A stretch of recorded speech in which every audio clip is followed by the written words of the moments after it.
Welcome back to Electoral Area Services Committee meeting. And we're moving into the open session. So I better find my agenda for the open session. And we're start with the adoption of the minutes. Has everyone read the minutes of February 1st, 2023? Any errors or omissions? Have a motion to approve? Second? All in favor? Anyone opposed? Minutes are adopted. Business arising from the minutes. Madam Chair, I'm not sure if I'm in the right place here, but I've still trying to get in on the board meeting. Are we in closed or open here? Oh, we're in open, sorry. That's the one I clicked on. It says the host is about to let me in, I think. Are you there? No?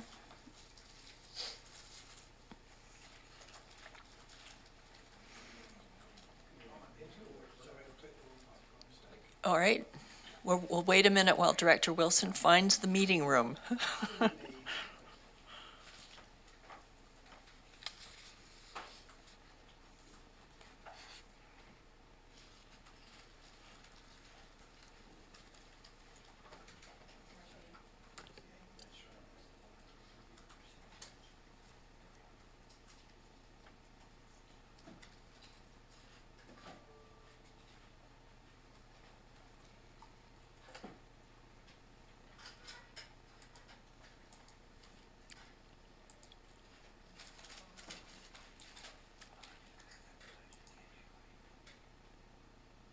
Are you here yet?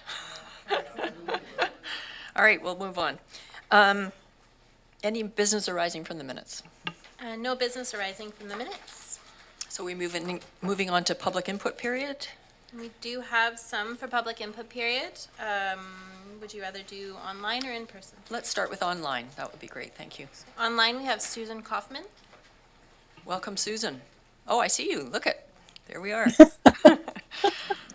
Hello, good Please afternoon, go Madam ahead. Chair and directors. My name is Susan Kaufman and I'm from Satlam, and I wish to speak to item R5 of the Cowichan Valley Trap and Skeet Club. I would like to acknowledge first, though, the passing of Mr. Jack Fonk. His passing is a great loss to his family and friends and to his Trap and Skeet family. Mr. Fonk was a great asset to the community and to the club. Madam Chair, I would like to give a bit of history that is not included in the ESC staff report. In 1994, the Supreme Court of BC made a ruling in a court case regarding the CVRD and the Cowichan Valley Trap and Skeet Club. The court recognized the impact of the gun range to the neighboring community and their right to the quiet enjoyment of their properties. The schedule of shoot days, as I understand it, was set by the court. However, the court order also allowed for the possibility of special event dates. In October 2014, the property was rezoned and the temporary use special events permit was included in bylaw 3807 to, in part, allow for additional events. This was to clarify or to provide clarity in terms of use of the temporary use special event permits and to allow the public a voice to the issuance of permits. At the time of the rezoning, the temporary use special events was extended to all areas of Area E. Madam Chair, I am not opposed to the Trap and Skeet Club being issued a temporary use special event permit.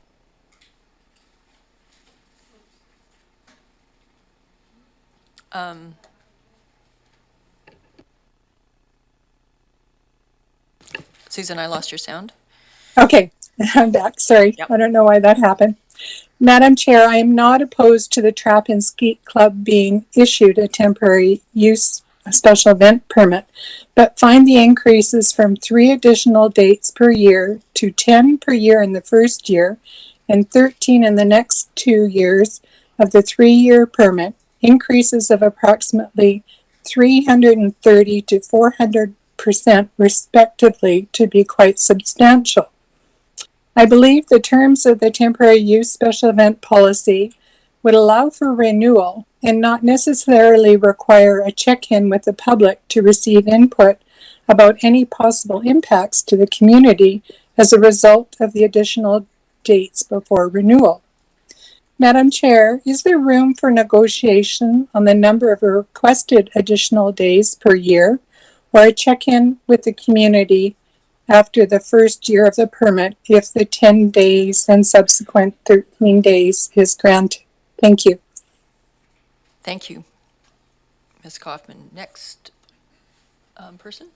Is that it for? That's it for online Okay. participation. Anyone in the gallery? Nope. No? All right, then. Yes. If I could just refute what that lady's saying. My name is Jim Giles. No, can't. Oh, sorry. He can't do that. He can't. You can provide public input, sir, but you Oh, okay, cannot yes. cannot yes. refute another person. Yes, okay. I'd just like to say that. Oh, excuse me, are you the applicant? Yes. Oh, okay, then you'll have you'll time. Oh, I can do this later Yeah, then. Okay, yes, thank sorry, I you. just wanted to, yeah. Yeah, no problem. All right, moving on. Any delegations? No delegations. Correspondence? We do have some correspondence. We have some grants and aid. So C1 is grant and aid request from Electoral Area B, Shawnigan Lake, Recowichan Secondary School. And the recommendation is that the board, that a grant and aid for Electoral Area B, Shawnigan Lake, in the amount of $1,500 be provided to the Cowichan Secondary School for 3 $500 bursaries for 3 graduating students that reside in Electoral Area B, Shawnigan Lake, to support their future education or training. Madam Chair, Director, could we move the whole block of grant needs? There's 7 of them. They're all different. Yeah, but maybe, that would be my What do suggestion. you that- think, Thanks. Ms.? We don't usually do that. Okay, Would you like to move that? sure. Would you like to second it, Director Wilson? Thank you. All in favor? Oh, Director Morrison. Yeah, thank you, Madam Chair. For transparency for the public's use, these are likely going to be moved as a block at the board. And I think that it's more than appropriate for the community to know what we're doing. And, some may have read them, some may not have. And it's been our practice, and I think it's sound, that the individual grant needs be read out at least once in the process of them going through the board. I won't be supporting the resolution. Thank you. Thank you, Director Morrison. I believe we are reading each of them out. Yes. No, Okay. we are doing them individually. So everyone's heard the recommendation. It's being moved and seconded. All in favor? Anyone opposed? It's carried. C2. Thank you, Madam Chair. C2 is a grant and aid request for Electoral Area B, Shawnigan Lake, Francis Kelly Secondary School. And the recommendation is that it be recommended to the board that the grant and aid for Electoral Area B, Shawnigan Lake, in the amount of $2,000 be provided to Francis Kelsey Secondary School for 4 $500 bursaries for 4 graduating students that reside in Electoral Area B, Shawnigan Lake, to support their future education or training. Moved and seconded. Thank you. All in favor? Anyone opposed? Nope, it's carried. C3. Thank you, Madam Chair. C3 is a grant and aid request for Electoral Area C, Cobble Hill, Recowichan Secondary School. The recommendation is that it be recommended to the board that the grant and aid for Electoral Area C, Cobble Hill, in the amount of $500 be provided to Cowichan Secondary School for 2 $250 bursaries for 2 graduating students that reside in Electoral Area C, Cobble Hill, to support their future education or training. Moved, seconded. Thank you. All in favor?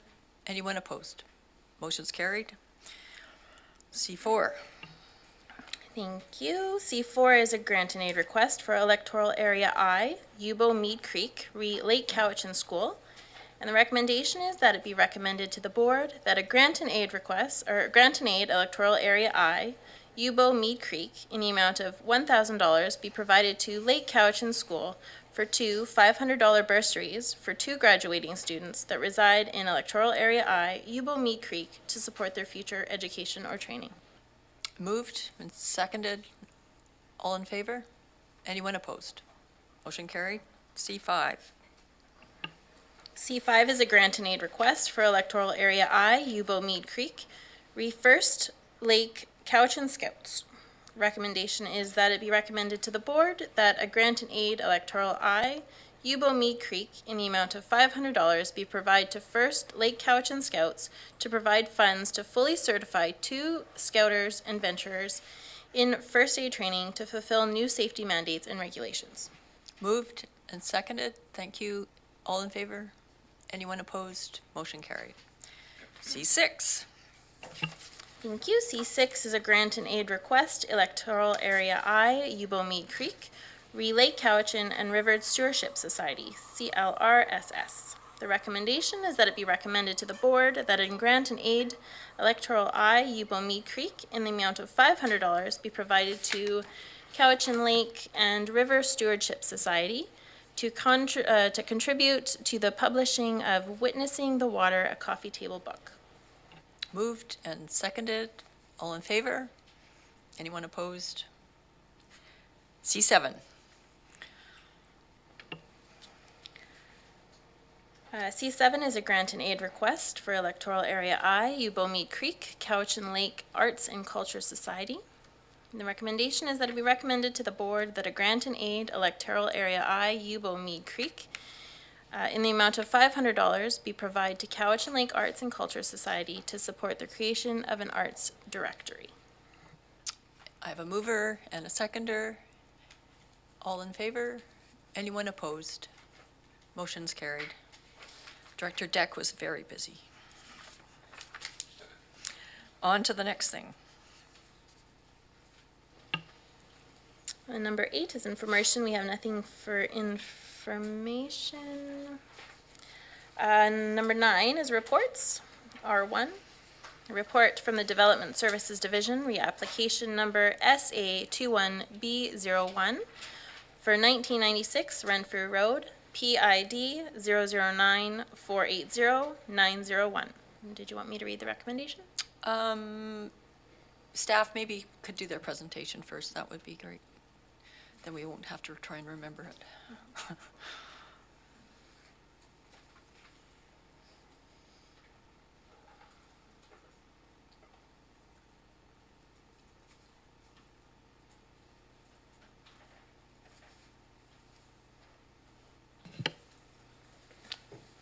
Thank you, Chair. Welcome. Thank you. Take a moment to get the PowerPoint here. So I believe I have control of the PowerPoint? Okay. So the application in front of you, subdivision 21B01 for the property at 1996 Renfrew Road. It's a subdivision application that was submitted to the Ministry of Transportation to subdivide the property into 2 parcels, 0.285 hectare parcel and a remainder of 0.61 hectares.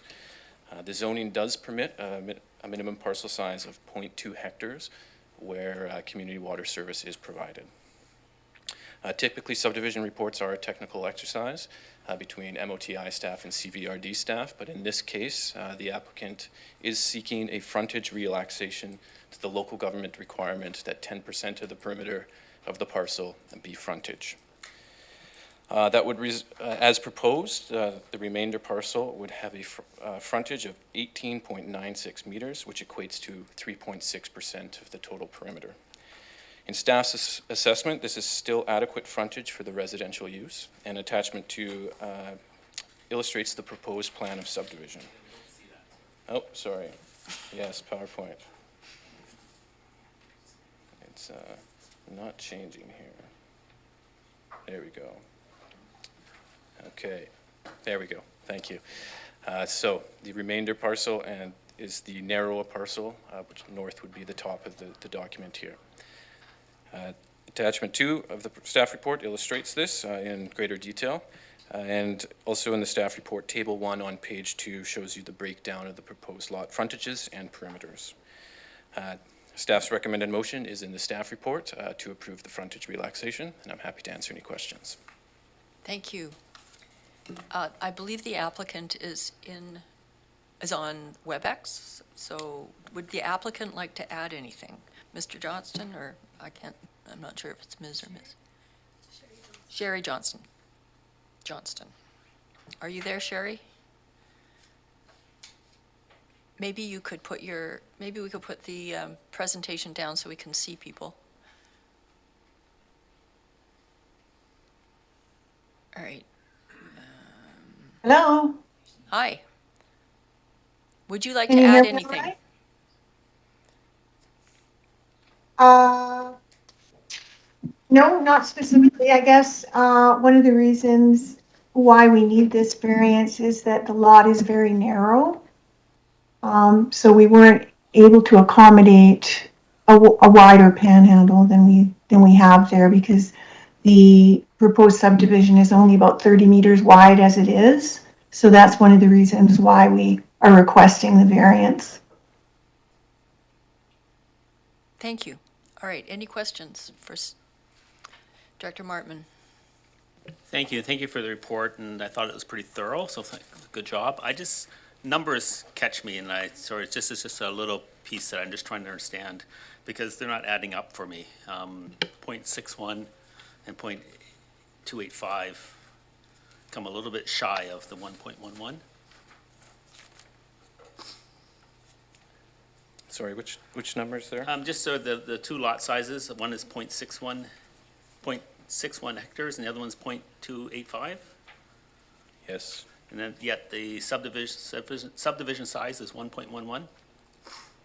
Right. Yeah, so these would be the surveyor numbers. So Okay. As they go through the subdivision process, they may get to a higher degree of accuracy that's currently in the BC registry. Okay. So the surveyor numbers are really what we would be going by. But until that final lot is created, we'd still take them from the existing mapping and the existing site survey. So there could be a small discrepancy there. What we're really would be looking for is the final numbers do comply with the zoning. Great, thank you. Director Segal? Thank you. Through the chair, I just have, just to understand, because I'm brand new, why the Local Government Act has that, you know, the frontage should be that 10% of the perimeter of the lot? Like why that was there in the first place, and then what's the rationale that it's okay that we relax it here? Yeah, great question. And some of the history of that Local Government Act is probably some folks that have been doing it longer could speak to it better than I, but essentially it's to ensure that there is adequate access and for any new parcel being created for whatever that intended use. So in larger rural lots, that percentage obviously equates to a much bigger number than you might find when you're creating much smaller lots. So you can imagine scenarios with smaller lot creation that having that minimum frontage sets a certain standard to ensure that access and servicing and all those things can be accommodated for whatever the zoning intended use is there. And so there's enough room there for the services and everything? Yes, so the frontage that would remain, even though it looks like a very significant percentage, is still, in terms of overall meters, over 18 is adequate. It accommodates the existing driveway and more for the intended residential use. If we were talking about different uses, you can imagine scenarios where we'd be looking at that number a little more closely, but in this case, for residential use, that can easily accommodate it. Director Acton? Thank you, Madam Chair.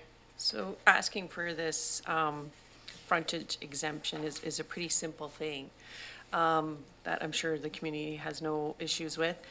But I guess a few questions come out of here. Would both properties be hooked up to Shawinigan North then? I wasn't completely clear if it was just the new property. That would be the intention in Both. terms of the water servicing. Correct. And then I also noticed that lot 17 has a well and they have like a 30-meter protection zone. Is there going to be enough room to accommodate everything moving forward? Or are we going to see this application come back for any exemptions again, or variances? Great question. So there is a development permit that would apply, especially for the riparian. The applicant has provided all the necessary documentation to meet that development permit. And if this is approved today, that development permit process will commence in the sense of getting that report done. However, we wouldn't have brought this forward to you if they hadn't proved out that there was an adequate envelope for future residential uses on that parcel if the subdivision was to proceed. So they have proved out a site envelope that meets all the necessary setbacks and the riparian setbacks. So that's no, it will not be coming back to the committee. Sorry, yeah, to answer that question, development permits are delegated to the general manager. Right, okay, so there won't be any exemptions. So I'm good. Thank you, Madam Okay. Chair. Director Morrison? Thank you, Madam Chair, and hate to ask, but I'd love to see that diagram back up on screen if it's possible. I have a question. I didn't see any legends on there and was trying to determine if that, I think it was a dark blue dotted line is the representative of the 30-meter setback, high water mark, whatever.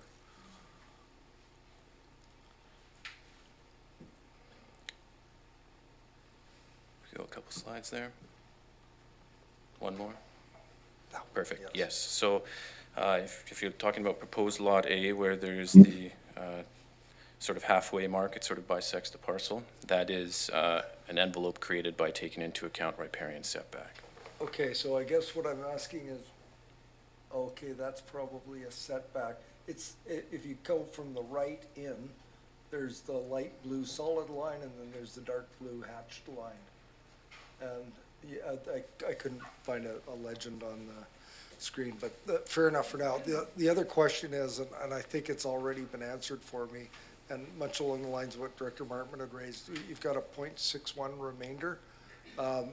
It doesn't look like there will be any potential future subdivision on the remainder then, correct?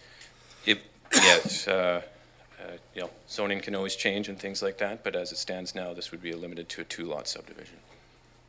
Yeah, I get that part, but I think it's a 0.20 is the 0.2 hectare, and there's 0.61 in the remainder. Correct, So yep. I just want to ensure that there's, I don't know if there is a reasonable request to ensure that it doesn't happen. This is just a setback for, or a relaxation of the access, so I'll leave that for another discussion if we get another application. Thank Yes, we'd create very narrow lots, that's for sure. All righty, any more questions? I'll turn to the director.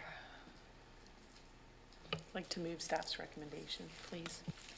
Recommendation has been moved and seconded. Would you like to read the recommendation? Thank you, Madam Chair. The recommendation is that it be recommended to the board that the proposed remainder lot in subdivision application number SA21B01 for 1996 Renfrew Road, PID 009480901, be exempted from the minimum parcel frontage requirement in accordance with Section 512 of the Local Government Act. Thank you.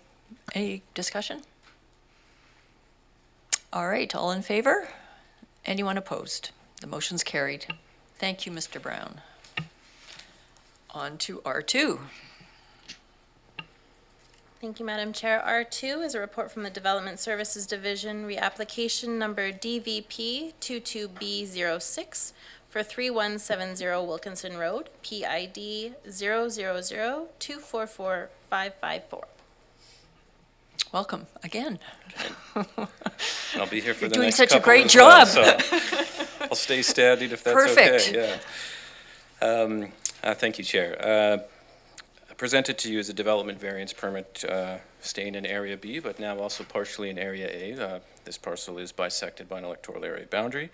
But before, all the development is taking place in Area B, so therefore this is in relation to the Area B zoning bylaw. Before you is a request for development variance permit to reduce the parcel, or the rear parcel line setback from 7.5 meters to 4.3 meters, and the interior side parcel line setback from 3.0 meters to 2.9 to permit the siting of a partially constructed accessory building. The report does outline the nature in which that building came to be and partially constructed, but the applicant has been very cooperative and compliant with working with both building staff and planning staff to rectify that issue immediately and provide the appropriate documentation to have it considered both from a building inspection and through that process, the need for a variance. Attachment B, I'll quickly go here. Attachment B shows the location of the building on the site. And in staff's assessment, there are no negative impacts anticipated as a result of the setback encroachment. Staff's recommended motion is in your agenda package on page 1 of the staff report. And I don't believe the applicant is in the room or on WebEx, are they? I don't believe so. Okay, so any questions for Mr. Brown? No. Director Martman? It's probably relates to this and the next one. I don't know if you're doing the next one too. I just didn't see if you heard back from any neighbors, and I'm assuming nothing in there means nothing came back. We have not heard from the neighbors. Okay, thank you. Director Abbott? I noticed, through the chair, I noticed they did not hear back from staff when something was mailed to them. They didn't respond. Do we have a way of following up when something like that happens so they don't proceed to build prior?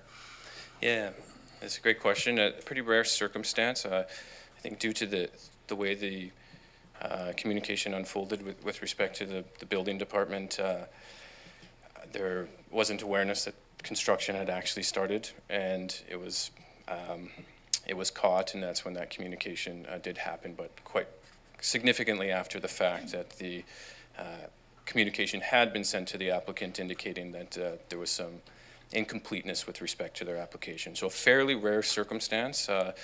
Ultimately, the system did work in the sense that it was caught, but unfortunately some work had occurred. And then even more unfortunately, due to sort of the angle on those large lots where there's been historic fence lines and all those sort of things, the applicant had built it too close to the property line. Any more questions? I'll turn to the director of the area, which would be Director Acton. I would like to move the staff recommendation, please. Thank you. Seconder, and Ms. Ferguson, would you read it, please? Recommendation is that it be recommended to the board that development variance permit number DVP 22B06 for 3170 Wilkinson Road, PID 000244554 be issued. Any discussion? All in favor?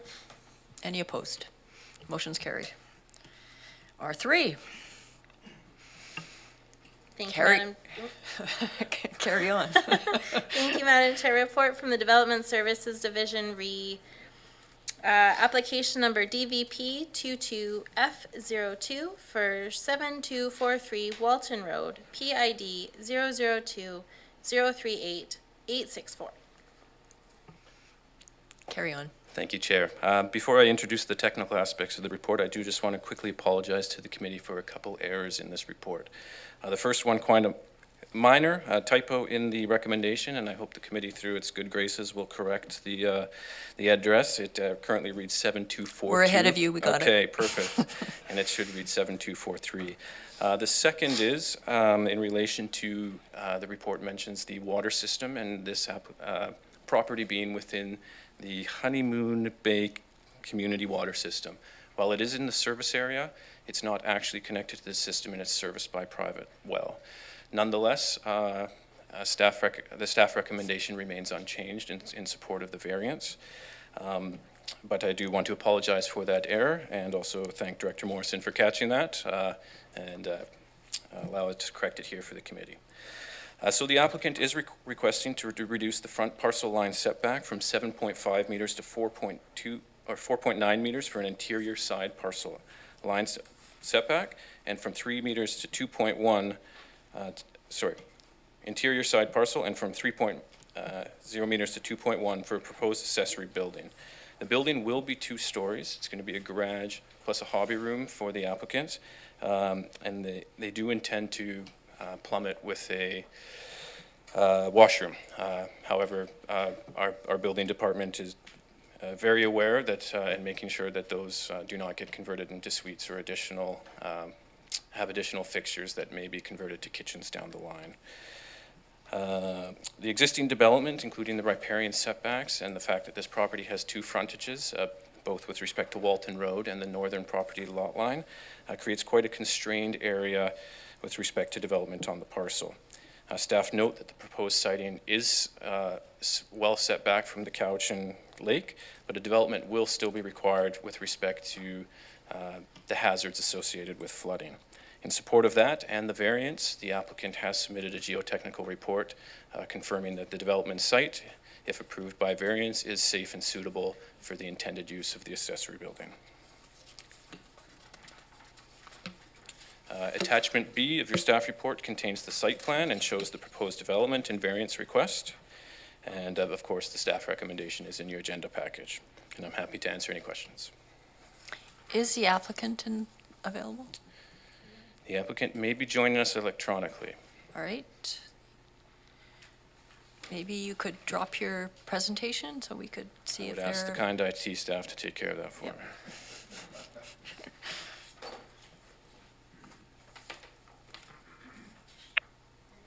Yeah, we're here. Welcome. Would you like to add anything?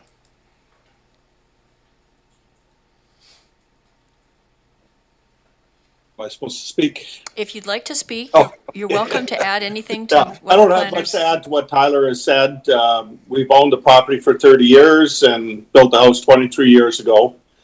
At that time, the setback was 10% of the property width.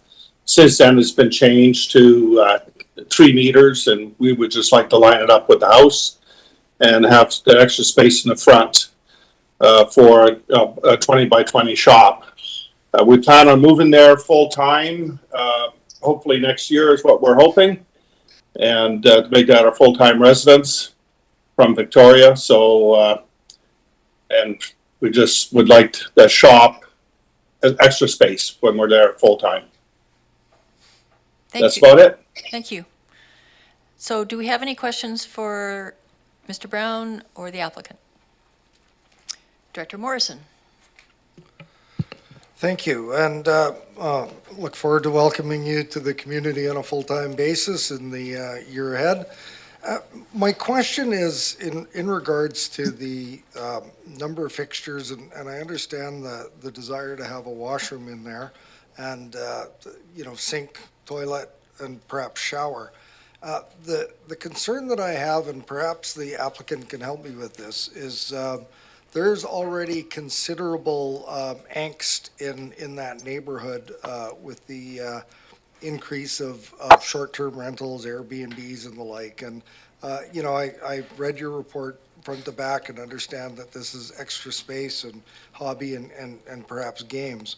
I'd love to hear the applicant's assurance that we're not going to be looking at this somehow converted to a short-term rental unit, because essentially a sleeping space with a washroom is essentially equivalent to a hotel room. So can you comment on that and give us your assurance that isn't the intent? I'm on. Okay. Yeah, we're not looking to Airbnb or that type of thing. It's strictly a shop at the lower level. My wife does a lot of sewing and quilting, and we just don't have that kind of room in the house.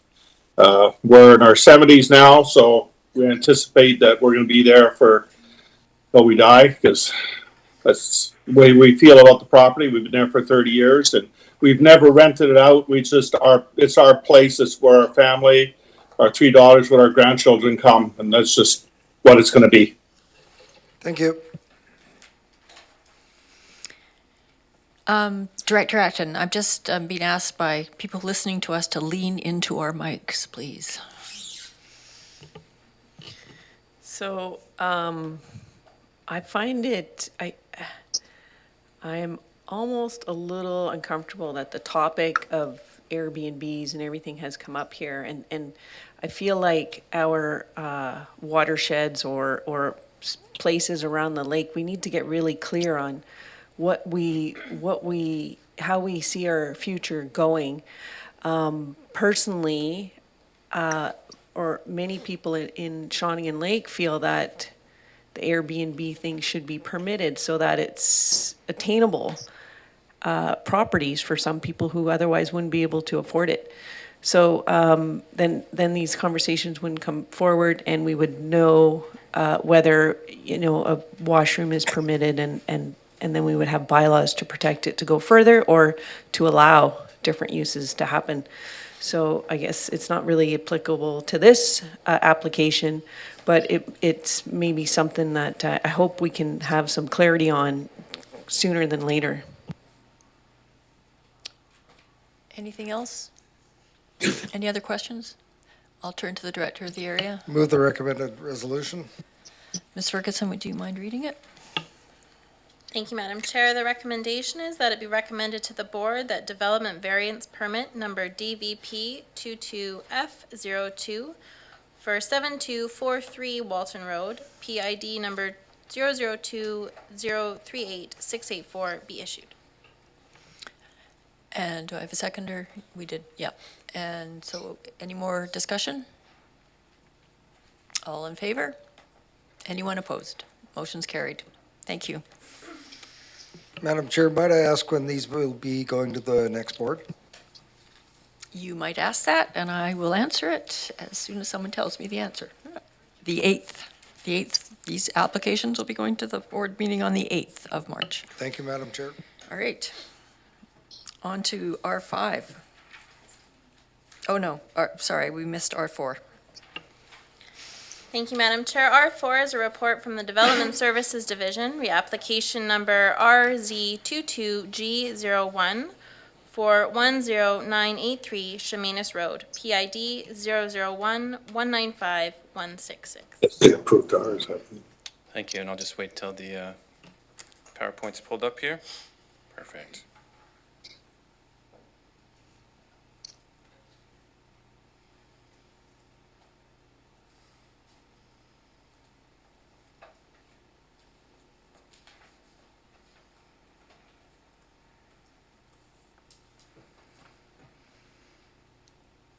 Thank you. Okay, last one from me here. As the committee may recall, this application was presented at the February 8th EASC meeting. The applicant is proposing to rezone the property from 10983 Chemainus Road from suburban residential to suburban residential 2A. This is to accommodate an additional permitted use of an accessory dwelling unit. Per the committee's recommendation on February 8th that went to the board passed the resolution that the zoning bylaw amendments be prepared for consideration. That first and second reading amendment bylaw will be on your board agenda for next week. However, we do need to seek a motion with respect to holding a public hearing. So that simply is the recommendation here before you to give staff direction on holding a public hearing and who will be representing the board at that public hearing. Thank you. Thank you. Any questions? Please, Mr. McClinton. Director McClinton. Well, wait, do we have the applicant here? We do. The applicant is here. Would the applicant like to add anything?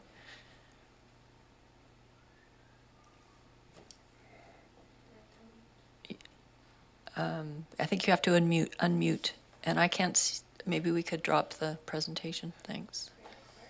Graham Clark? Grant? Greg. I should just stick to Mr. Clark. Welcome. Certainly butchering it. Okay. Hello, my name is Greg Clark. I'm the agent for this, for my sisters who own the property. You guys are breaking up really badly, so I'm not sure if I'm going to be able to hear you or not. Well, we hear you really well, so please, if you'd like to add anything about your application, that would be great. No, as I said before, we're trying to rezone this property so that my two sisters can share the property with their own residences, not having to combine a suite within the house itself, and to actually have a separate suite on the house, on the property, sorry. Great, thank you very much. All right, I'll turn to Director McClinton. Through the Madam Chair, thank you. First, I just want to thank Mr. Brown. You've done some great work on this, and I know you're fairly new, so I just appreciate all your effort.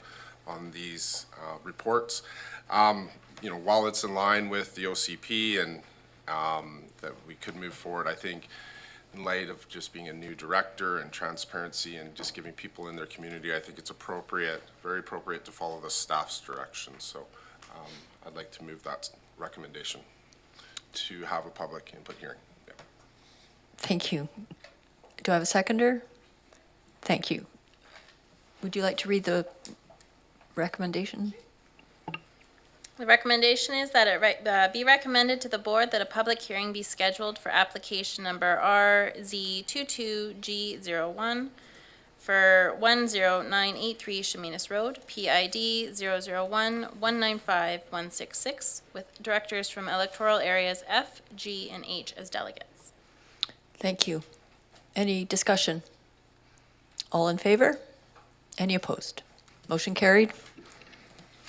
How are we doing for time? Okay, we could do another one. R5. Thank you, Madam Chair. R5 is a report from Development Services Division, reapplication number TUP22E01 for 4505 Cowichan Lake Road, PID 009850741 for the Cowichan Valley Trap and Skeet Club. And this is the number where we had the supplemental information. That's right. Welcome, Ms. Boyle. Thank you, Madam Chair. Is it possible to bring up the PowerPoint? Sorry. Perfect. Okay, so presented to you today is an application requesting issuance of a new temporary use permit for the Cowichan Valley Trap and Skeet Club located at 4505 Cowichan Lake Road with PID 009850741. So that's the property map. As was mentioned previously by another speaker at the beginning of this meeting, the Cowichan Valley Trap and Skeet Club property was rezoned in 2014 to a new P4 shooting range zone. Prior to the zoning amendment, the property had been zoned R2 suburban residential, and the use of the property as a recreational shotgun range was a legal non-conforming use. At the time of rezoning, a temporary use permit process was established for authorizing special event shooting dates and times. In 2014, the applicant applied for and was issued a special event temporary use permit for 3 special event shoots a year, plus an additional 10 days a year starting at 9 a.m. From 2015 to 2017, this was file number 02E14 TUP, and this temporary use permit was renewed in 2017. There was a period of time where no shooting was occurring because of the COVID-19 health crisis. The applicant is now applying for a special event shoot dates and, the dates and times you see before you are the temporary use application currently. The special event shoot dates and times are consistent with the use that has been occurring on the property for many years. At this time, the CBRD has received correspondence from 15 residents in the area, 11 in support of the application and 4 opposed. Development Service staff has reviewed the proposed dates and times which are consistent with the zoning bylaw and temporary use regulations in the zoning bylaw. Thus, staff are recommending approval and issuance of temporary use permit number TUP 22E01. And I should mention that I know the format for the times and dates was different than the previous temporary use permit that was issued and renewed. So I apologize. In my mind, this was a simpler way of framing and outlining the proposed dates and times, but I realize that may have caused some confusion. So I apologize for that. Thank you, Ms. Boyle. Would you mind putting up do you have it with all the previous ones? The previous ones? I think that's what people were interested in, whether it was expanding the use or not. Sure. So I don't have that on a slide currently. I do have it on a printout, if that's of interest to anyone. The number of days and times are not expanding at all. So it's 3 additional days a year, and then 10 days where they will start at 9 a.m. instead of 10 a.m. Thank you. And now I believe, Mr. Giles, the applicant is here, who might like to add something? Yes, please. Thank you, Chair and Regional Directors, and thank you, Chloe. I just wanted to give you guys some clarification on stuff. There's been a lot of misinformation floating around regarding our application, especially on Saltlam Social, I think it's called, and I've been contacted by a number of people. And needless to say that, people make stuff up and then, whirlwind goes. We've had nothing but support from most of our neighbors. They've been very enthusiastic. Our shoot dates have remained the same since, 2014 to say 2020, with the TUP added in. 2020, I guess, until now, because of COVID, we didn't apply, obviously. I'd like you to keep in mind that the club relies on throwing targets to make a living, sort of thing. It's not cheap. It's not a cheap game. As I was mentioning to someone earlier, just the cost of this application is going to eat up about 20 of our, over the summer, we have 6 to 9 p.m. shooting every Tuesday night, and 20 of those 24, any profit from those shoots is going to go just to this application. So we are pretty tight when it comes to that kind of stuff. We have tried since 2014, and I think previous to then, but since 2014, we have tried to be a very, very good neighbor.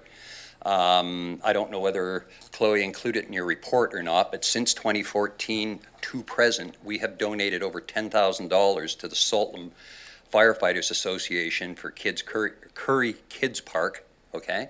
And they rely on that every year. We are bending over backwards to do the best we can do. The reason for our application, again, is because we need to throw targets, and what ends up happening is on 3 or 4 of those dates where we've asked to start early. The reason for that is so that we can finish earlier in the day, sort of thing.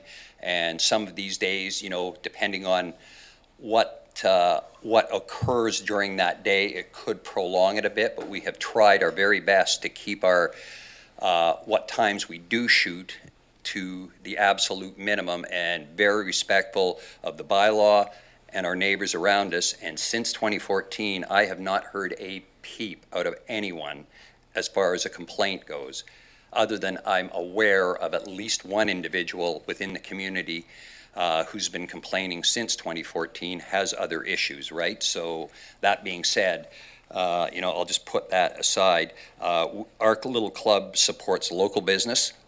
We put up a new building back in 2014 when we renegotiated our position with you guys. We donated some land, and in return, you guys subdivided a couple of lots from us. So we, after that was all said and done, we took a whole bunch of that money and put up a new storage building on the facility with you guys' permission, proper permits, and we hired a local contractor to do all that. And continually, we are using local business. And when I think about it, I'm up at that club a lot more than I want to be now since Jack's passing, unfortunately, but I'm trying to fill in. Those are pretty big shoes to fill. But anyway, I notice noise up there every day, and it's not coming from our club, right? There's another gun club over across the river. There's people up in the hills, and just local traffic noise, other businesses in the area that are making noise, sort of thing. So I think the noise issue, I'm sensitive to that, if you will, or respectful of that, but I don't think it's as big an issue as it's played out to be sometimes. I mean, if a club across the river can shoot 7 days a week, and we're very limited to where we can shoot, and I got to tell you, it is very tight every year for us to be, I'll call it financially viable, and that's not making a huge profit. That's just getting by, sort of thing. And as you all well know, the cost of everything goes up and up and up all the time. So I'd hope that you would all look very favorably on our application, because we really do need it to continue. And at any point, if we were to have any concerns raised by the local residents, would be more than happy to accommodate them within reason, sort of thing, or to listen to them and try and come to compromise or a solution somewhere. But we are so limited now in how we shoot, and in the days we're allowed to shoot, and just like I say, to be financially viable, that I'd really appreciate your support in all of this. So you've got 4 options in front of you, I believe, on this, and the one that I'm really hoping you're going to accept is option 2. And with that, I'll be quiet unless you guys have questions. Thank you. Thank you.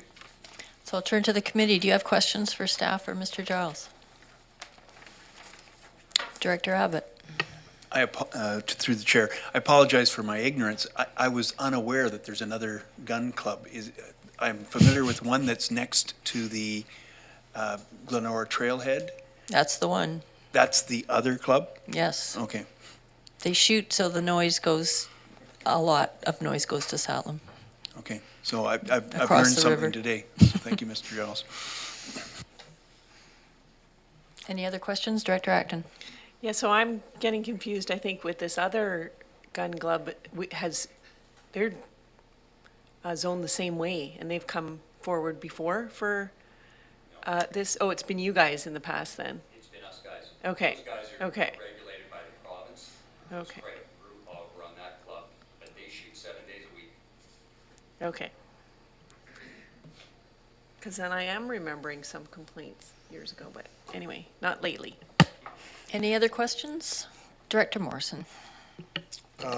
Thank you, Madam Chair. And just more of a comment, this is, I've been here for a lot of the trials and tribulations of this, and I think staff have provided us with an excellent report, very clear report, and just to ensure the applicant that we're kind of duty bound to make our decisions based on what staff provide us and not what we read on social media. So rest assured on that front. Thank you. So I have a few questions, if no one else does. Okay. I am wondering about whether we can require signage posted outside by the road that indicates the days that the shooting happens. Do you? We post it every year right up in the front gate, and people are more than welcome on our shoot dates to come up to the club, and we've got a fixture list. We just had a gentleman come up last week and ask us for one, and then they can plan around those days. Right, because I think if people are doing outside things, they would like to know in advance. So it's not just when you're having an event, it's for the full year. We have it the whole year. Perfect. Everything's listed on there. Oh, sorry. Don't steal your flyer. And yes, we have it listed right at the gate, and then and we're working presently on an electronic website or a calendar so that people can log on there, and we'll make that public as soon as we have that. But we try and communicate with all our neighbors as best we can, and anyone from the community is more than welcome to come up there anytime and participate. You know what I mean? Or just have a look around. Thank you. Okay. I have a question for staff, which is about clarifying for the community. There is some confusion about whether the rules in the zoning bylaw take precedence over the court order that was back in 1994. If you could clarify that for people? Yeah. Because they're slightly different, I think. Thank you, Madam Chair. I'm not super aware of the specifics of the slight differences. I know that the court order permitted it was allowed one shooting evening per week on a weekly basis, and Jim can probably correct me if I'm wrong, as well as 2 weekend dates for shooting. Nope, okay. No, I'm just, I don't want to get into the specifics, but I think the issue is that we have, the court order was 1994, and then the zoning was 2014, and so there's 2 issues. We have to go with the 2014 zoning rules now, so that needs to be clarified for the community. And then the second thing I'd like to then ask is, have we made sure that the applicant is abiding by what is in the zoning as far as other things like buildings and trees and buffers and all that kind of stuff? Madam Chair, I think it's for the committee and for the public, it's important to note that the court order that was issued in 1994 was grounded in the context of the time, and that was that the use was occurring as a lawfully non-conforming use, and so the decisions of the court were around limiting the lawful non-conforming use at that time. And since that time, in 2014, the CVRD board adopted zoning to enshrine regulations in the zoning bylaw to regulate the uses that are occurring on the site now. And so it should be presumed that the 2014 zoning would trump what was issued in 1994 from the BC courts. And I think there was language in that order around enjoining the operators of the site to tree removal and so forth. And so that's reflected in the zoning now with the requirement for tree buffers. And further to that, we do have now development permit processes in place that would mitigate against, subsequent tree removal in association with development activities. Thank you. So then my next question is, what I've heard from the community, so in Salem, noise is a big issue because they've had major noise issues with the motorsport. They have major noise issues with the gun club across the river. And they have, a small group of residents who live in a particular area are affected by the Krapinski Club. There's no doubt about it. There is a noise issue for them.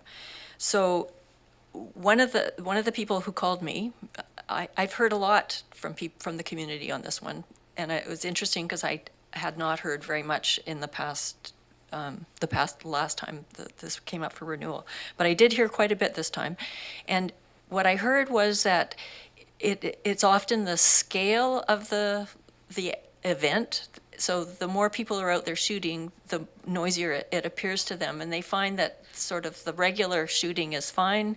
They can put up with that, but they are afraid of an expansion of events becoming larger and busier and louder.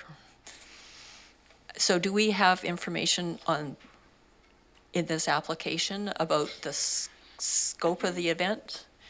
Chair, if I could interrupt, if Chloe can bring up that shoot schedule, I can run you guys through that and show you. And as I've said before, nothing has changed since 2014. Nothing. We followed the zoning to the letter of the law. We've been very good citizens, as it were. So I'll just show you guys real quick so you know what we're after here. Sir, you just have to stay at the podium or nobody can. Well, I need a pointer then so I can point things. Oh, hang on. Can I do it there? So let me see here now.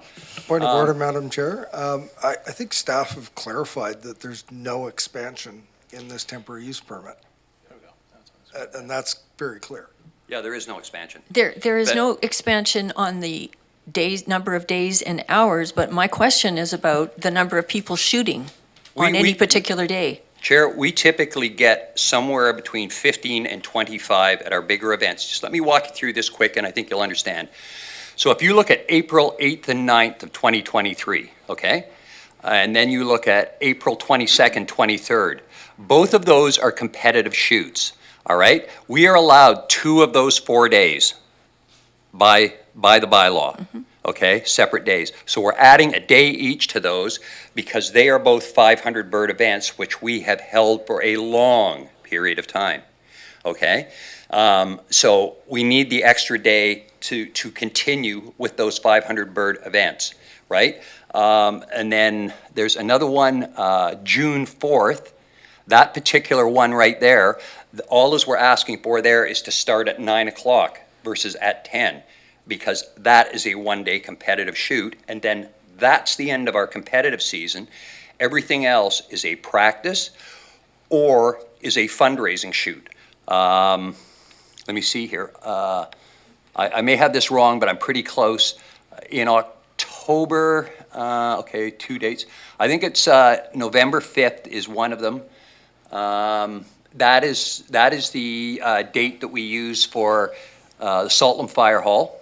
And all of the proceeds from that shoot, which is about $1,000, $1,200 to $1,500 goes straight to them. We don't make a dime on that one. And then the 2 shoots, the one on the 29th and the 12th, are fundraisers for the club. But we only run 4 competitive shoots per year. And I'll put it to you this way. Over the last 2 or 3 years, because of COVID, maybe people have gotten not used to that sort of thing, you know what I mean? The level of that shooting activity.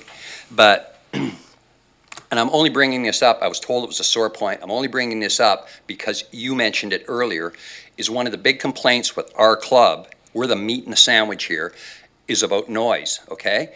And we've had to live with that since 1994. And believe me, I have no issue with what I'm about to say here or with what happened, but you now have a racetrack sitting up there. You've got guys up in the hills, I call them the rednecks jokingly, who shoot any time of the day they want. And it's outside of the CVRD sort of thing, you know what I mean? So noise is not, I understand, and I'm trying to be respectful to the neighbors, but we're not making all of that noise. No, that was never my Well, I know, and intended I'm just comment. saying, this whole thing about, oh, these days when they have 500 bird shoots, that's or over a weekend, just the noise intensity, and it's like, really, our shoots are no bigger than they ever have been. They're usually 15 to 25 guys, and we always try, when the 9 o'clock starts, to be done at 2 or 3 in the afternoon. Thank you, Mr. Giles. Yeah, so, thanks, Chloe. I have one more question, Chloe, Ms. Boyle. We send out letters asking for input on, when notifying people that there's an application and asking for input, and it's a 100-meter. So I think in situations like this is a good example of where that rule doesn't work very well. And I guess I would maybe turn to Ms. Cheroff and find out what we can do to kind of catch these kind of ones to make sure that everyone who might be affected has the opportunity to provide input. Thank you, Madam Chair. So the procedures bylaw obviously provides for notice process. When staff prepared the report, the notices were issued. At the time of completing that report, we hadn't received public comments, and so the staff recommendation may have been different had we received some of the comments sooner. Just setting that aside, it is possible for the committee to recommend, if you're not prepared to issue or recommend issuance of a permit at this point in time. There were other options set out in the report, which included holding a public information meeting, and that's also supported through policy in the official community plan. And then further to that, obviously, through our modernization process, we'll be looking at alternative notification radius or approaches depending on the context, because obviously we're dealing with different situations when we have small lots versus very large lots. That's all about I can give you right now. Right, okay. Ms. Boyle. I'd like to also add that the applicants were required to post a sign on their property that is visible, so anyone driving past can see it and can provide public comment. So that was one way that we tried to reach people that were not just within the 100-meter boundary. Mm-hmm. Great, thank you. All right. Mr. Giles, I think we need to move on to... Okay, I just wanted to add one more thing to give you a little more clarity on what you were asking about. All right. So, back in 2014, Chair, when we redid this thing and it was being negotiated, one of the things that was brought up, which I brought up to the regional director at the time, was down at the SVI Rangers in Victoria, which is very densely populated. They have had something called a covenant on title around their property since the 60s or 70s. And anyway, that being said, I mentioned that to the regional director at the time, and I was told, oh no, you don't want to do that, you don't want to do that, and I kept pushing him, and he just said, you don't want to do that, and finally what I was told at the time was that there was going to be a letter put at the land registry desk or whatever in the CVRD that would notify people when they were moving into the area that there was a gun club close by, because obviously realtors are dropping the ball on this, and it's not fair to the club for people to move in and then after the fact complain because the club's there. We've been there since 1946. Thank you. Yeah, thanks. All right. Director Morrison. Thank you, Madam Chair, and just trying to bring the focus back down to the nature of the temporary use permit. I'm assuming that the purpose of this is the dates. That's what we're here for. It's not about volume or number of shots fired or number of attendees on site. It's specifically the dates. Temporary use permit doesn't regulate the number of people that they can have, even though the applicant has said that, it's a 500 bird. That's the specifics of this is the dates and the schedule that we have before us, correct? Is that a question? Okay, thank you. Yes, I mean, the temporary use permit, the language around it and what it can and cannot permit is around times and dates. And so, just to clarify, you can't provide any rules around the scale or scope of the event? Michelle Pressman. Under the zoning bylaw regulations and the Local Government Act, the board can specify conditions in the temporary use permit to manage the impact of the temporary use permit. Right. Right. So, any further comments? Oh, great. Jump in, Director Martman and Director Deck. Sorry, I live in a very rural area, and shooting is echoing on me. Anyways, shooting is sort of part of our background, and every time someone moves in or something changes in the neighborhood, I get called. I also ask them, is it legal? Is it something that's being done legally? And most people say, yes, it is, but I just don't like it, and I don't like the noise, and I don't like how it impacts. And I say, well, thanks. I say thank you for the call and letting me know where you stand on it. But sorry, and I think I know the answer, but when I hear 500 birds, can you clarify that, please? I'm seeing a disaster. Thank you for the question, sir. A 500 bird event is over 2 days. It's 300 one day, 200 the next day. And it's one event a year, or I shouldn't say that, it's 2 events a year that we have that are of that scope. The first one in early April is a trap shoot. The second one is a skeet shoot, and in our skeet shoot, there's usually 7 or 8 guys. So we're probably done by 2 in the afternoon, and that's only 400 birds. It's 200 each day. But we wouldn't exceed 300, and typically a competitive day is 200 birds. So, and we've got another couple of competitive shoots where we're just shooting 100, 125 in a day. So it's all done very early by comparison. We've just got a couple that are 300 bird days. Okay? Mr. Giles, what does a bird look like? What does a bird look like? I wish I had one here to show you. A clay target is, it is a clay target. I was wondering if I've got something here I can show you. They're not real birds, Yeah, Director no, Martman. what they are, it's a round disc that is very expensive in this day and age, a dome disc. And as it flies through the air, the idea is to hit that target and knock it out of the air. And depending on the discipline, there's 3 different disciplines that are very popular right now. There's trap, skeet, and sporting clays. So with trap, all the birds are going away from you on angles. Skeet, they're crossing, and sporting clays are coming at all different angles. They're all just different applications to help people improve their shooting skills. And most people who try it, I won't say all, but most people who try it, the minute they try it, it's like getting addicted to cocaine. It's a lot of fun. Yeah, exactly. And I invite any of you to show up any day at the range, and when we are open, and we are more than willing to throw a few free birds for you and that, and you can try it out. But I forewarn you, you'll be hooked once you try it. Thank you. Thank you. Director Deck, did you have a question?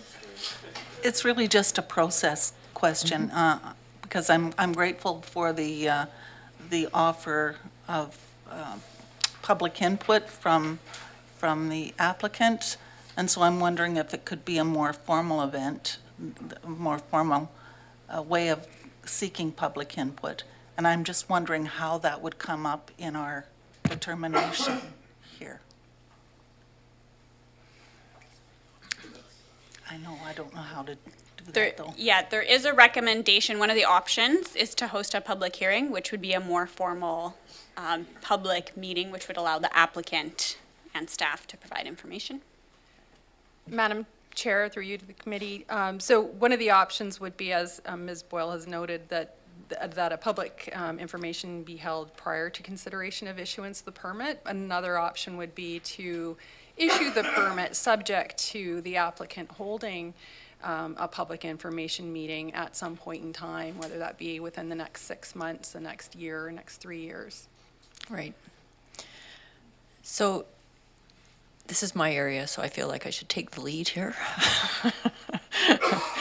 And I am very torn about this because I know it is, the problem with, that I've always noticed with Salem is that it is an area that is changing fairly quickly now. And I recognize that we're doing a modernized OCP and zoning bylaw, and I think it's important to check in with the community on noise issues at this point, because I didn't understand when I started this job that I would be dealing with so many noise problems in my area. So I think my preference would be to move that the temporary use permit for the first year go ahead, and during this first year, we have a public meeting to check in with the community on this particular temporary use, this issue, temporary use permits and noise. Does that make sense? Yes. Yep, and I don't think we need a hearing. A meeting is good. Okay. So I would make that motion. Okay.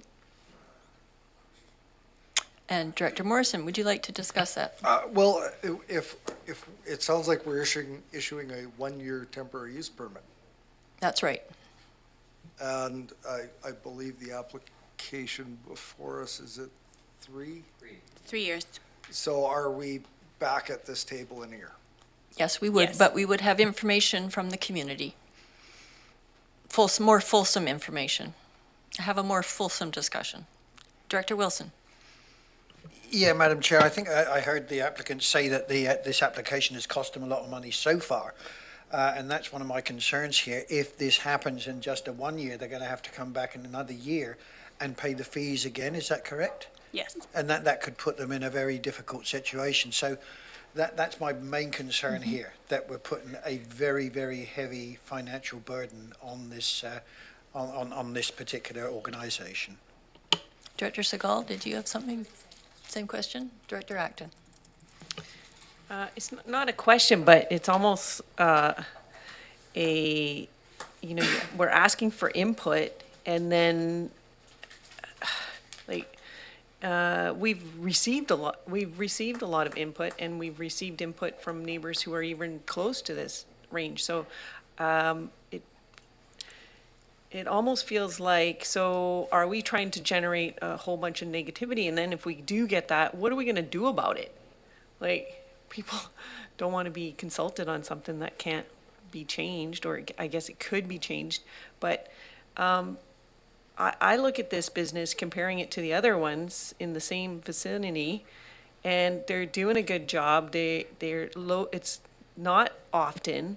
It is an area where people move to live and do these types of things, and we all deal with different, let's just say, almost like cultures clashing together. And I think this is a good example of these cultures living together and saying, okay, well, it's only going to happen on these days, and we're notifying you, and they're doing their due diligence, and there's always going to be people who don't like it. And so I would like to just relieve this business, or it's not even a business, it's really just a group, a hobby, and they're being respectful, and they're doing something that they enjoy, and has always happened there. So we should just give them the 3-year permit and not create more work for staff and wish them good luck. I'd just like to clarify that they have in their zoning bylaw, they are able to shoot 2 weekend days a month and every Tuesday from 6 to 9. So they are able to shoot. This is in addition to their regular hours of operation. No, incorrect, completely incorrect. I'm going to ask Ms. Boyle to clarify here. No, the zoning bylaw does permit every Tuesday from 6 to 9 shooting, I believe. I don't have it memorized, as well as 2 non-consecutive weekend days a month. And so the temporary use permit is for 3 additional weekend days in the year to start at 9 p.m. and then 10 days where there would be regular shooting on a weekend to start at 9 a.m. instead of 10 a.m. Director Abbott. Madam Chair, although I supported your motion, I'm going to vote against it. I've been persuaded by the not only the cost implications, but the generosity and the largesse that this club benefits the community. I would, however, suggest that there's opportunity for more community. Mr. Giles has offered countless times for us to see more about the club, but perhaps we could formalize community meetings to better educate all members of the community, newcomers, old, longtime members of the community. So, thank you. Any more discussion? Director Morrison. Thank you, Madam Chair. I'm going to vote against the resolution on the floor, and if it's defeated, I would recommend, I will be recommending that the staff recommendation be put on the floor, and that that we request a public open house be hosted by the club, and that directors be invited to attend before the end of 2023. Thank you. Anyone else like to comment? All right, I'll call a question. All those in favor? And opposed? Anyone not opposed? I need to know, sorry. Director Deck and I were for it, and everyone else was opposed, so the motion failed. It was not carried. And so Director Morrison, or I will move option 1, and then with the addition that there be a public meeting held this year about temporary use permits. And I've been seconded, and so any more discussion? Temporary use permits in general, or just hosted by We the would, applicant, or hosted I would like the CVRD to host it, and I think it should be about temporary use permits in general, but including this Trap and Skeet Club. Can we separate those or two things? Well, they'll get rolled together because they seem to apply everywhere in Area E. Okay. Well, the discussion can. Okay, any more discussion? Sorry, what's the resolution, please? You read the resolution, please. Was it seconded? Yes.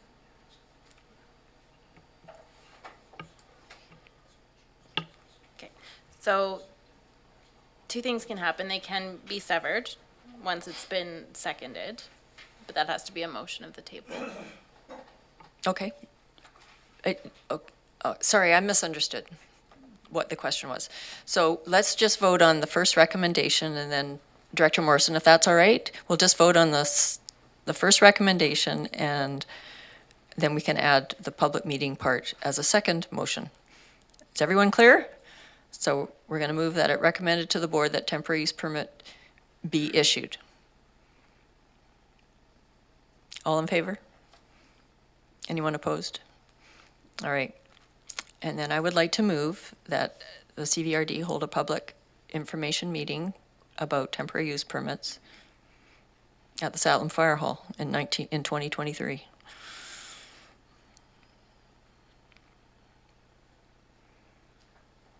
Do I have a seconder? Okay. All in favor? Or any discussion? Discussion. Yep, Director Martin.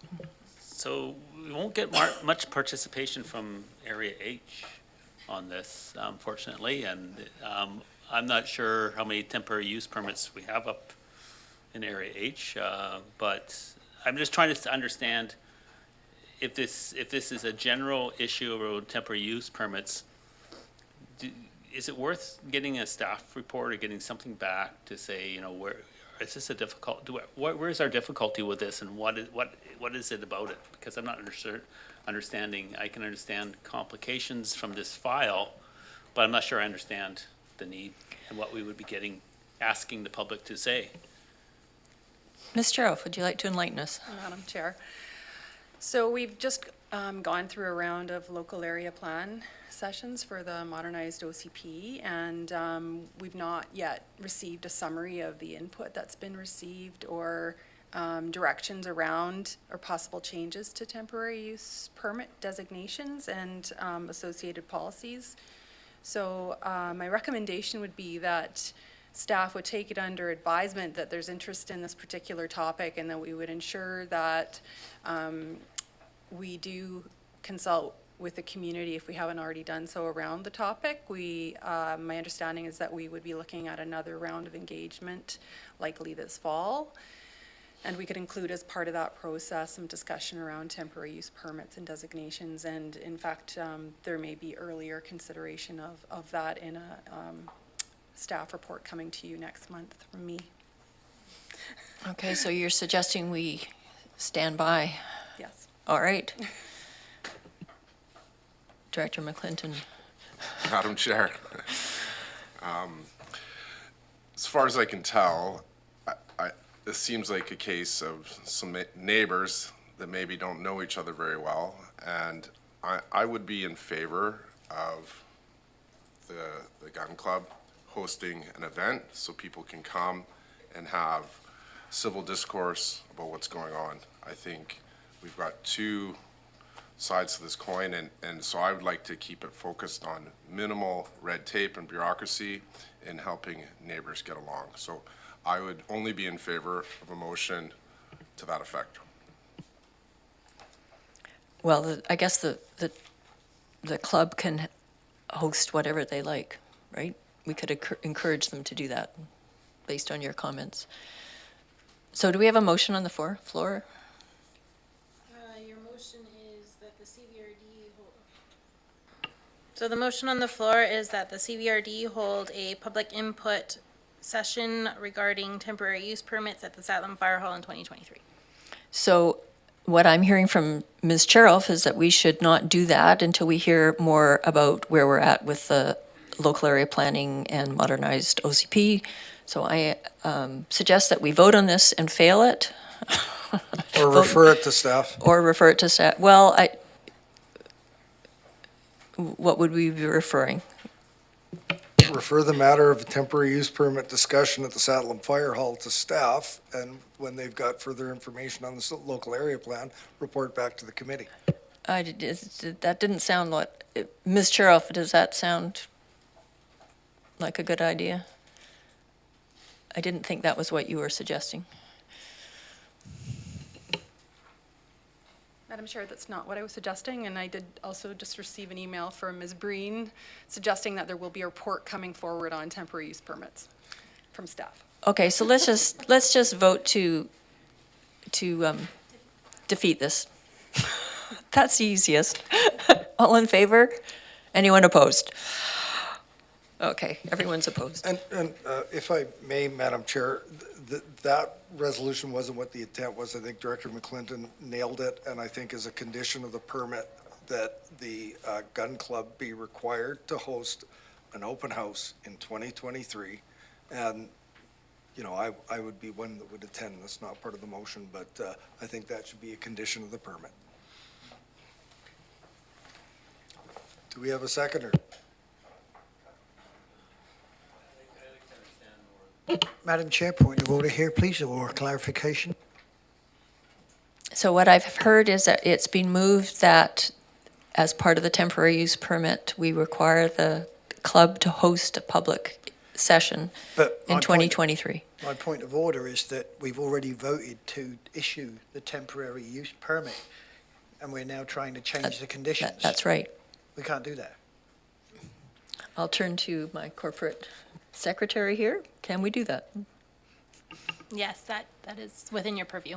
We can do that, Director Wilson. We I'm have sorry, so I'll much forget- power here. I know, I'm confused if we pass something and then we say, but we're going to change it. It just doesn't sound right. Madam Chair, the committee is making recommendations to the board. That's true. Right? So this is not the final decision making. Oh, yeah, I saw that. Oh, sorry.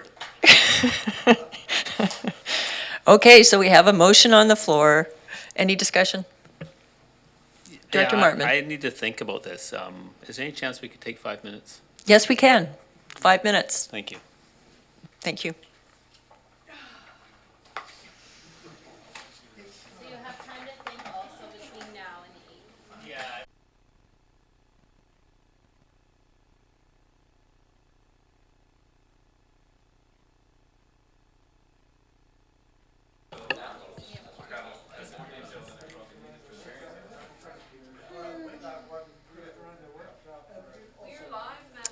We're live, so welcome back. We can get started. And we are discussing a motion that's on the floor. And Director Martin would like to speak. 5 minutes or so to get my thoughts together. I don't usually get that kind of opportunity. So I think where I land on this is around what the judge had to say in the, is it the Supreme Court? Yes, of BC. And I'd like to meet this guy. He has some interesting thoughts. But one of them is around when both sides of a situation actually have really good points. They really do, and I think staff have said that as well in this circumstance. And, you know, having to come down to saying, have a public information hearing or have the applicant hold one, I'm always looking for the goal of that. And if the goal is to have two people come together with really good points, they're probably going to walk away with really good points. Maybe a bit of understanding. And so if the goal is to have understanding, I can support this. What I have difficulty with is, you know, putting an onus in a particular manner for the club. I think the club, you know, with the idea of public engagement, community engagement, would be to their advantage. So I'd be looking to see how it might be something that would be workable so that the applicant for this permit particularly says, yeah, I see this being an annual event. I see something coming out of it, inviting people up to come and see what we do, perhaps engage dialogue on what might be difficult points from the community. And, you know, they do other great things in the community. Maybe this is one more thing that could be added, but I worry about adding a one constraint. They must do it this way. I'd be interested to hear from staff if there's other ideas on this. Thank you, Director Martman. I'm going to turn to Ms. Boyle and then Director Acton. Thank you, Madam Chair. So I just wanted to note that during the short break here, one of the gun club members mentioned to me that though our zoning bylaw permits shooting year-round from 6 to 9 p.m., after September until April, they don't actually shoot because it's too dark outside. So really, it's only half the year during the summer that those shoots occur on Tuesdays. And secondly, an option for the board, the ESC to consider recommending might be to have the applicant work with CVRD staff to host a public meeting sometime during this TUP so that when it comes up for renewal, we have meeting minutes from a public information meeting that we can provide if the applicants come back for renewal. Good idea. Director Acton? A point of order, though, that none of that is the intent of the motion. Yes, I understand that.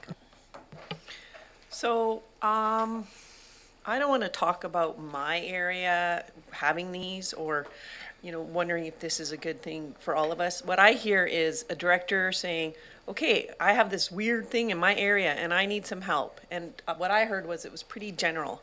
So I'm going to support the director, and I hope that we'll all support each other when we come for asks of support. And that staff, so that the director can work with staff and she can have director's meeting or something and explaining temporary use permits in general. And like she said, this would come up, and there's some other weird things. And it doesn't have to be a big formal thing for all electoral areas. And yeah, so if we need a motion to make that happen, then I suspect that's the intent of your motion. It's not even clearly defined. It was Director Morrison's motion, so But I'm going to ask. I want to support Director Nicholson and say, if that's what you'd like to have, just a community meeting and have staff there so that's, because they're the ones who actually are knowledgeable on it and can answer some questions. And yeah, and then we encourage the applicant to hold something like that before he comes back the next time, because that's going to do well for his business.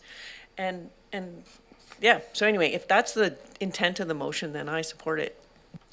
I would like the motion read, if I may. The motion is that condition for the temporary use permit, the applicant hold a public information session in 2023. So that would be the applicant is hosting the public information session on their special event, temporary use permit So special I think events. we should just suggest that. They're already neighborly, they're going to come back again, they know that, so in order for them to continue to build goodwill with the community, we're suggesting, why don't you do that and leave it at that. Leave it at that, but then also, if you, as the director of the area E, who has this weird thing with temporary use permits, and I seem to remember they all come from your area. So then if you need to hold just a little community meeting that's not about one topic that's going to get aggressive, and if it's just about temporary use permits, let's talk about it, then, I hope that staff will support you, and if you need a motion to do that, then let's do that right now. Thank you. I don't think I need a motion to do that. Okay. But we are talking about a motion that is on the floor about requiring the Trap and Skeet Club to host a community information session. And so, more discussion. Director Martman. Thank you. I really liked what I heard from staff. So speaking to this motion, I would prefer to see something what staff outlined just a moment ago. And so defeat this and then go ahead with a motion that also informs the next time this occurs, rather than having something that will just be a one-off. Director Wilson. Yeah, thank you, Madam Chair. Yeah, Director Martman has come to the crux of the matter here, and I'm still very, very uncomfortable with putting the onus on the club to have this meeting on their dollar. Any more discussion? All right, I'm going to call the question. All those in favor? Opposed? Motion's defeated.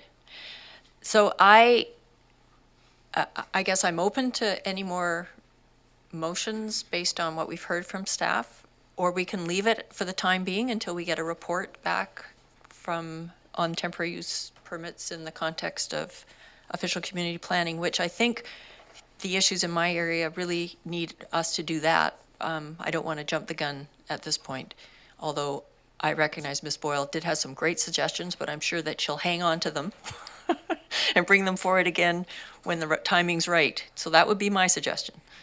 Is that okay with everyone? Madam Chair, can I make a very quick comment, please? Yes, please do. Ms. Boyle is, in my opinion, has done an extremely good job in a very difficult position here. I wish I had the memory that she's got, but well done, Chloe. Thank you.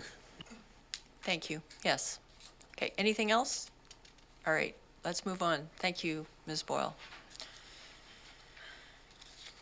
R6.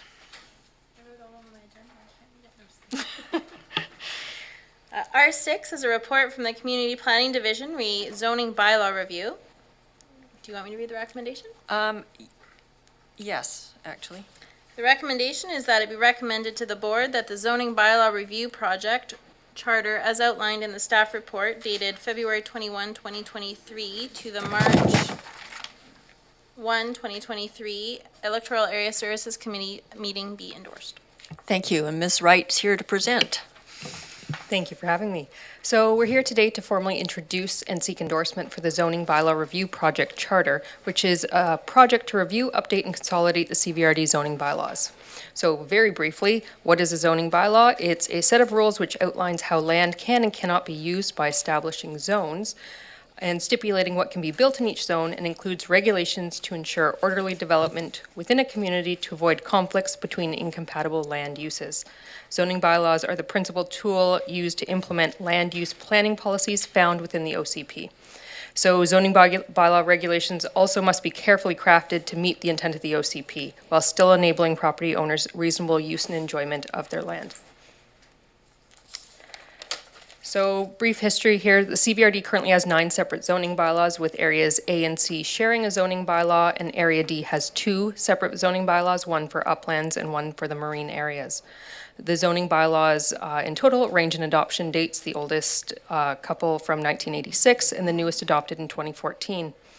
All of the zoning bylaws have been amended multiple times throughout the years.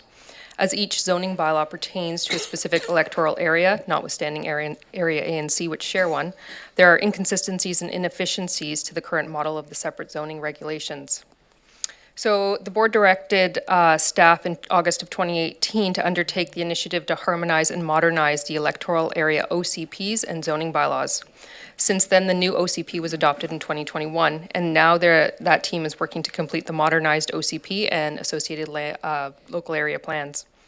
In terms of progress on the zoning bylaw, in 2021, discussion papers were drafted that provide a high-level analytic review of all zones, which have been used to inform the initial scoping of this project.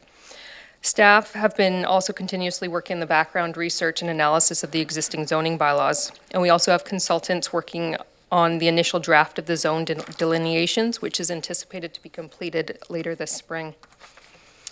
So the scope of the project is that we are proposing to produce 2 separate zoning bylaws. One will be called the Comprehensive Land Use Bylaw, and the other will be called the Marine Zoning Bylaw.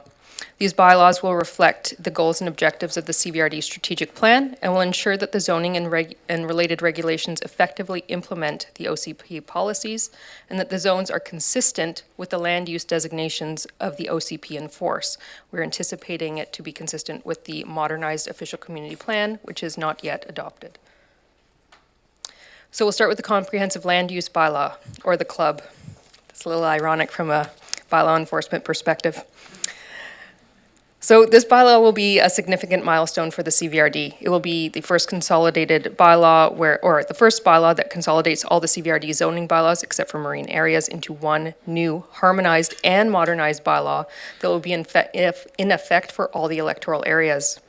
The Comprehensive Land Use Bylaw will implement the policies and goals in the anticipated modernized official community plan. It's being given this title as several other individual land use bylaws will also be included, which include the Mobile Home Park Bylaw, the Off-Street Parking Bylaw, Sign Bylaw, Campsite Standards Bylaw, and will also include landscape standards within the bylaw, which are now only included in the Area D Upland Zoning Bylaw, whereas the other electoral areas at the moment rely on DPA guidelines to specify landscape standards. Excuse me. By consolidating all these bylaws, we will reduce the number of overall bylaws, but also provide an opportunity to modernize them. So for instance, the parking bylaw is dated 1986, and the majority of those bylaws that we will be including in this are typewritten and original for the dates they were adopted. This will make it easier for all bylaw users to also navigate the regulations in development. So most importantly, we'll be able to ensure that the new and updated zones are consistent with the anticipated MOCP designations and policies, which is the main purpose of a zoning bylaw. The second bylaw is the Marine Zoning Bylaw. So the intent is to provide for and enhance the coordination, shared use, and protection of marine coastal areas within the CVRD. As stated previously, Area D already has a Marine Zoning Bylaw, which is used for this purpose. This proposed Marine Bylaw will harmonize the existing marine zones for land below the high water mark in the remainder of the electoral areas, including A, C, D, G, and F, H, and establish a reduced number of zones. The province is currently working on a coastal marine strategy with local governments and First Nations that will lay out a plan for addressing priorities for coastal marine ecosystem health and community well-being. After this is complete, it's anticipated that the MOCP will be amended to include a new marine plan based on that information. We will then review and modernize this marine zoning bylaw to include the related updated policies of the OCP. So the project charter outlines the scope, objectives, and projected budget of the zoning bylaw review project. This project is proposed to be completed in 2 stages. So the first stage will include developing the new comprehensive land use bylaw that will harmonize and modernize 8 zoning bylaws into a single bylaw that reflects the new policies and land use designations in the anticipated MOCP. We'll also be including several other related bylaws, as I previously mentioned, like the sign bylaw and off-street parking. At the same time, we'll be developing a separate marine zoning bylaw, which will, at this stage, only harmonize the marine zoning for the electoral areas with marine areas.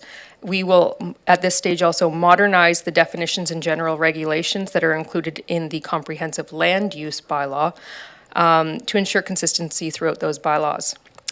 We will also be updating the zoning maps with the new zones that correspond to the land use designations of the MOCP. The second stage will be to modernize the marine zoning bylaw, which is contingent upon completion of the provincial coastal marine strategy, and then a corresponding OCP amendment to include policies for CVRD marine areas in a new marine plan. Though once the marine plan is adopted into the MOCP, staff will bring forward a new project scope and communication and engagement plan for the board's consideration. So the communication engagement plan identifies a program of informing and consulting the public during the development and review process of the proposed zoning bylaws. The plan relies heavily on the feedback that has been received during the currently ongoing MOCP and previous HOCP process, during which significant public engagement has occurred in relation to land use designations, density, and growth containment boundaries. This community feedback directly impacts how the comprehensive land use bylaw will be drafted to implement the community vision outlined in the anticipated MOCP on the ground level by regulating how land, buildings, and other structures may be used. The MOCP will outline the basic parameters of use, density, and other policy considerations. As the zoning bylaw is a technical bylaw, the zoning bylaws are then meant to implement the policies and goals of an OCP.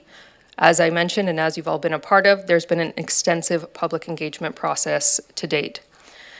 That being said, the Local Government Act also regulates the level of community consultation required for specific bylaws. In terms of zoning bylaws, the Local Government Act only requires the local government to hold a public hearing if the zoning bylaw is inconsistent with the OCP. The same level of engagement is not required in comparison to the development of a new OCP. Which legally requires extensive community engagement that happens early and ongoing throughout the process. That's for an OCP. So public engagement in relation to the adoption of the zoning bylaw is primarily at the discretion of the local government. In this communication engagement strategy, we rely less on upfront engagement and more on online and in-person engagement once the zoning has been drafted. The main source of public information will be a new webpage on the planyourcowichan.ca webpage, which is much like the MOCP and HOCP project webpages. Once zoning bylaws have been drafted, we'll hold open houses to obtain wider public feedback and have information on the new webpages to submit comments. So briefly, the project timeline only includes stage 1 of the process. So, and staff will be returning to the board with updated project scope and communications plans for the modernization of the marine zoning bylaw. Phase 1 is almost complete and includes the preparation of this project work plan and communication engagement plan, developing zoning bylaw issues table, and working with consultants on the initial development of the new and consolidated zones. Phase 2 has already begun. Should this project charter be endorsed at the next board meeting, the new project web page will be launched on planyourcowichan.ca and will include basic project information to begin with and will be updated as the project progresses with information and timelines and public meeting dates. We'll also be reaching out to local First Nations to begin consultation and begin drafting definitions in general, regulations to continue to work on the modernization of the zones, or the harmonization in the case of the marine zoning bylaw. Basically, this second phase is the drafting of the bylaws, which is anticipated to take about a year into the second quarter of 2024. Phase 3 is project engagement. Phase 4 is the bylaw refinement. So after we host the open houses, implement or inputting the comments and seeing how they can affect changes in the zoning bylaw as well from the public. And phase 5 would be bylaw adoption, which is anticipated to be complete in the second quarter of 2025. Quickly for the budget, so this reflects stage 1 only.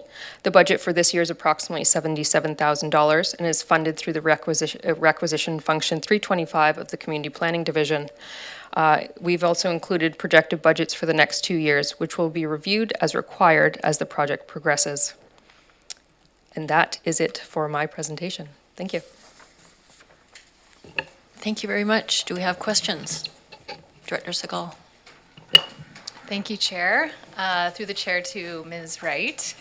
How will the public be notified that that website page is up on Plan Your Cowichan? We will be using the social media tools that we've been using through the MOCP and HOC process, so we'll announce it on Twitter and Facebook and Instagram. But it'll also be on the CVRD public webpage leading people to this site. Will there be a mail out, like a physical? That is not as a part of the budget. It's quite expensive to do that. Right. Okay.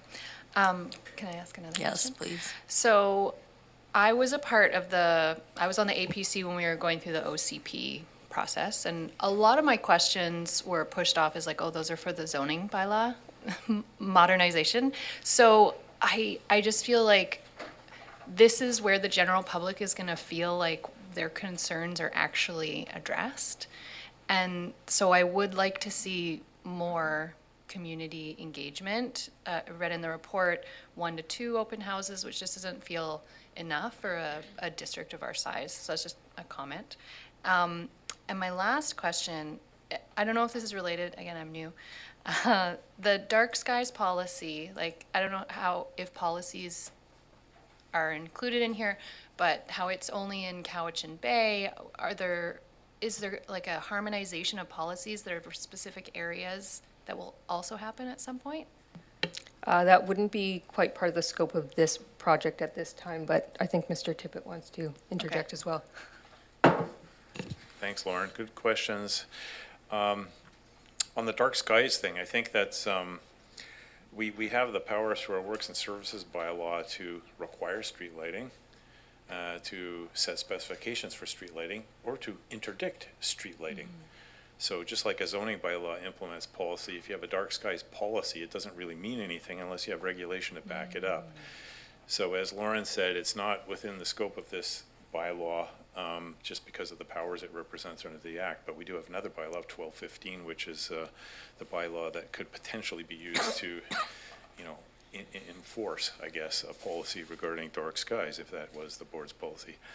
And on the public engagement thing, the idea of mailouts, I hear the idea, and it's not a bad idea. The challenge is that when we were discussing this work program, we were thinking it's best to maybe invite people out with that kind of a methodology when we have a product for them to review, rather than, like, we don't want to go into a community with a blank sheet of paper and say, hey, what do you want us to do? Because that's what the OCP process is about.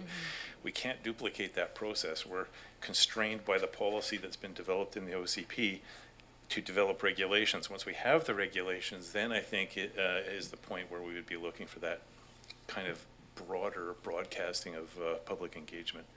Okay. So anyway. Thank you. Thank you very much. Other questions? Director Acton, then Morrison, then Wilson, and then Morvan. I saw your hand there earlier too.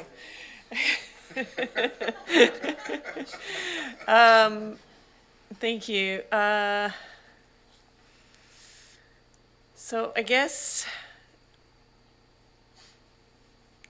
there feels like a lot of gaps somehow, and it's probably in my knowledge, and And, you know, we've had the harmonized OCP, and then Director Segal brought up the dark skies, or, well, so I had written down lighting bylaw, but not even just so much for that, but just similar, people using excessive lighting on their properties, it is a concern for the community. So I guess, and then also you on one of your slides, you had land use designations that would go on to mapping, but from the MOCP, but we haven't even approved the MOCP yet. So I'm kind of confused of the order of things being presented here. I would really love for all of us to have the same understanding and to have some kind of workshop that even we can look at the HOCP and the MOCP and see, like, where are we? What has not been discussed yet? Because I felt like the MOCP was a really great exercise, but it was still very directed to certain topics that people couldn't necessarily find a spot to bring up. So not everything has been discussed. And then we have the area plans that are at the back of the HOCP as things that just didn't fit in somewhere. And so the area plan is causing me a lot of anxiety. That to me is the one that's really important to the community, because that's what makes us different. And those are the things we really want to preserve and continue with. So the bylaws are actually what puts all of this into effect. And yeah, I don't know about the rest of you, but I would like something more, a day of going through it together and asking questions and understanding and then going, oh, okay, I feel good about this and I can talk to it with my community. This is a huge ticket item that we've invested in. And and so many people come with complaints, and I want to say, it's going to be better, honestly, but I can't tell you how or why. Or so I don't know. Does any of that make sense? And it's not, it's like a whole bunch of questions, but it would be really great to kind of workshop this. This is like this is going to be one of the biggest things that we go through, and I don't want to stall anything. I know we're in a housing crisis, so like, do we focus on that piece, or what can we do? Thank you for the question, and why I'm here instead of Lauren. Lauren has some domestic duties she has to take care of due to the time, so it's not like I didn't like her answers or anything. She did a great job. Thanks, Lauren. Yeah, to answer your question, I think staff would be happy to have a director's workshop to talk about this. It's not proposed in the work plan, but that's something we'd be happy to do, you know, maybe in a venue like this, and just have question and answers, you know, and get a little deeper into it than we were able to present in the 15 minutes that we had. But so yes is the short answer. We would just need to choose a venue and a time and whatnot. Looks like Anne's coming up. Give me the hook. You want?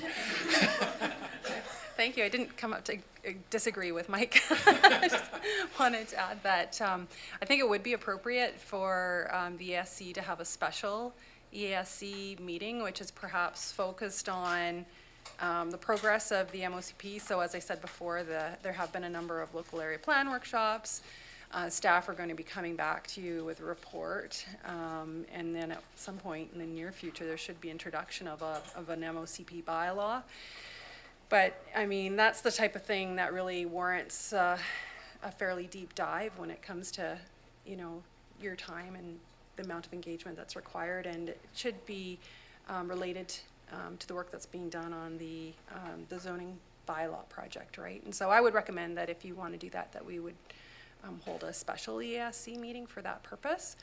And I wanted to add also that, you know, I think that both Mike and Lauren probably went back and forth on the process in terms of, you know, staff bring forward an MZB that implements the harmonized OCP, or do they bring back a bylaw that implements the modernized OCP? And so there's a little bit of back and forth and piggyback that has to happen with the work that's going on in the MOCP.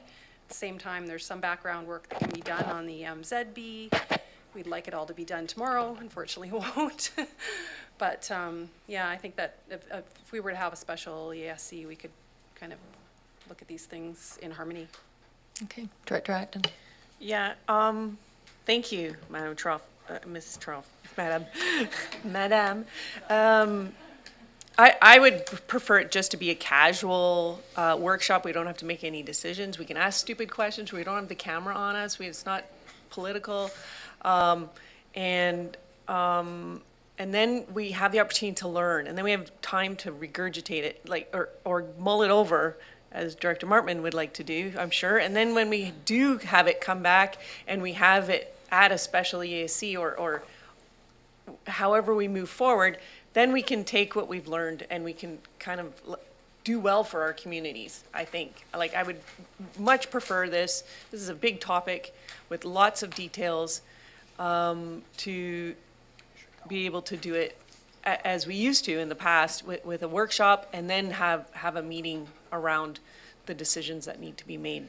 So that's my request. All I'll say, Madam Chair, is I'm flexible. We'll do whatever the committee would like us to do and try and make it as easy for you as possible. Thank you. Let's hear from other people. Director Morrison.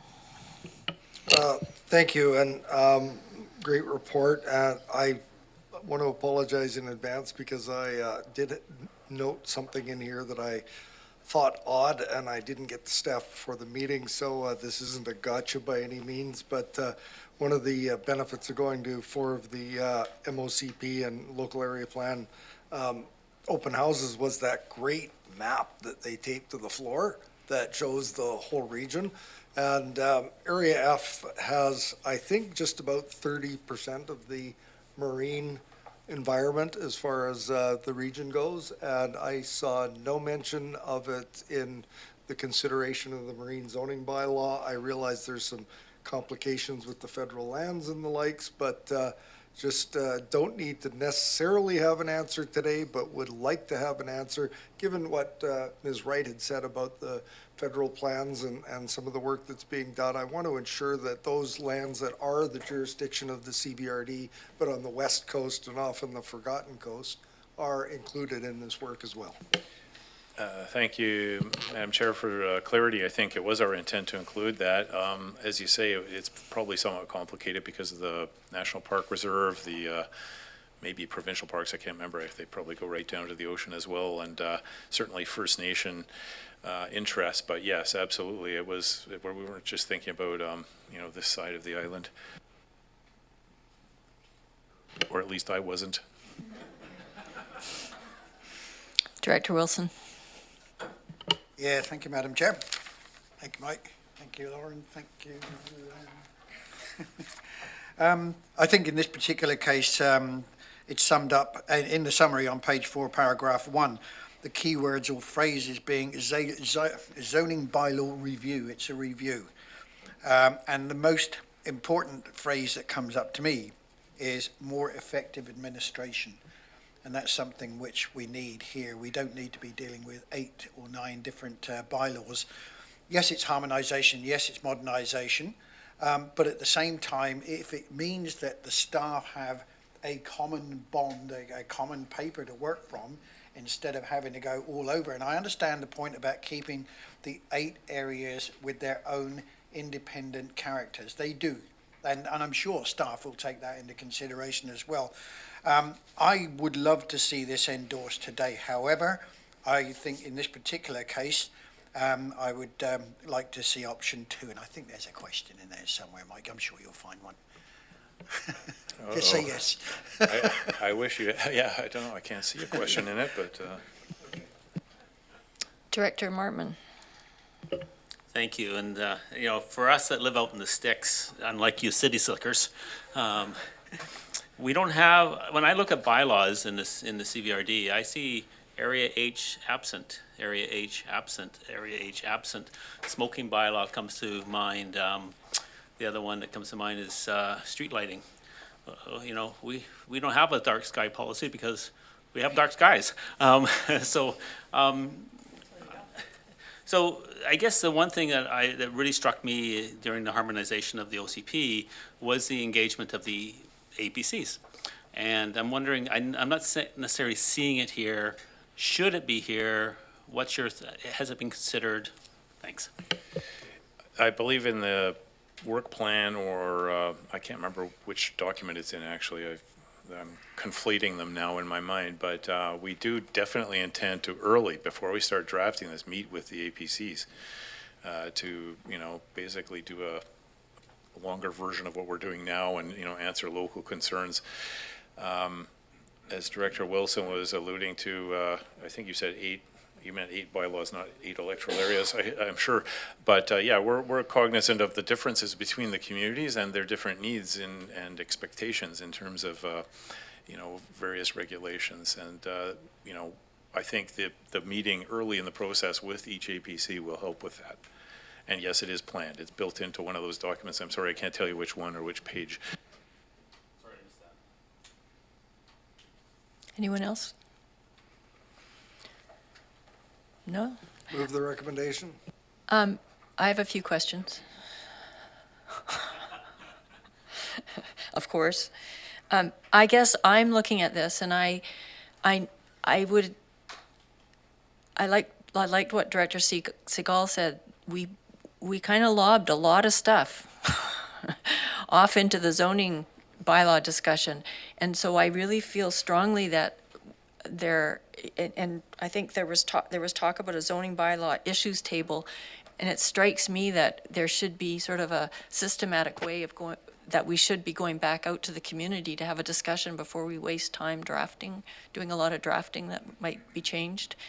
I just feel early consultation with the community is super important, and I remember with the APCs and the whole harmonized modernization process, they were super glad to be involved and to provide input, but they certainly, at least my APC, doesn't feel comfortable speaking for the whole community. And so I think that we need to think about that carefully. I also think that I was also looking at this and thinking that there's an awful lot on your plate. And it strikes me that I would rather see a new comprehensive zoning bylaw that's bare bones and then add signs to it and so forth, because those are big projects in and of themselves. And I just think from a capacity point of view, it might slow things down. I think it's a very ambitious timeline with all those things in there, even if the marine part is in the next stage. May I try and answer your first 2 comments / I'll questions? say one more thing before I forget, because I'm Okay. I'm senior now. I also think that you've underestimated how much this is going to cost. Like, I just don't see us getting it done for that kind of, capacity and dollars. Honestly, it's a huge project. Over Yeah. to you, Mike. Yeah, thanks. Okay, so your first one was about engagement with the community and maybe wasting time drafting it before we've engaged. I understand your concern there. The reality is, though, that we're constrained by the legislation, the purpose of zoning, really, to implement things that are, in some cases, black and white, dictated by the OCP. The density will be this. The type of use will be this.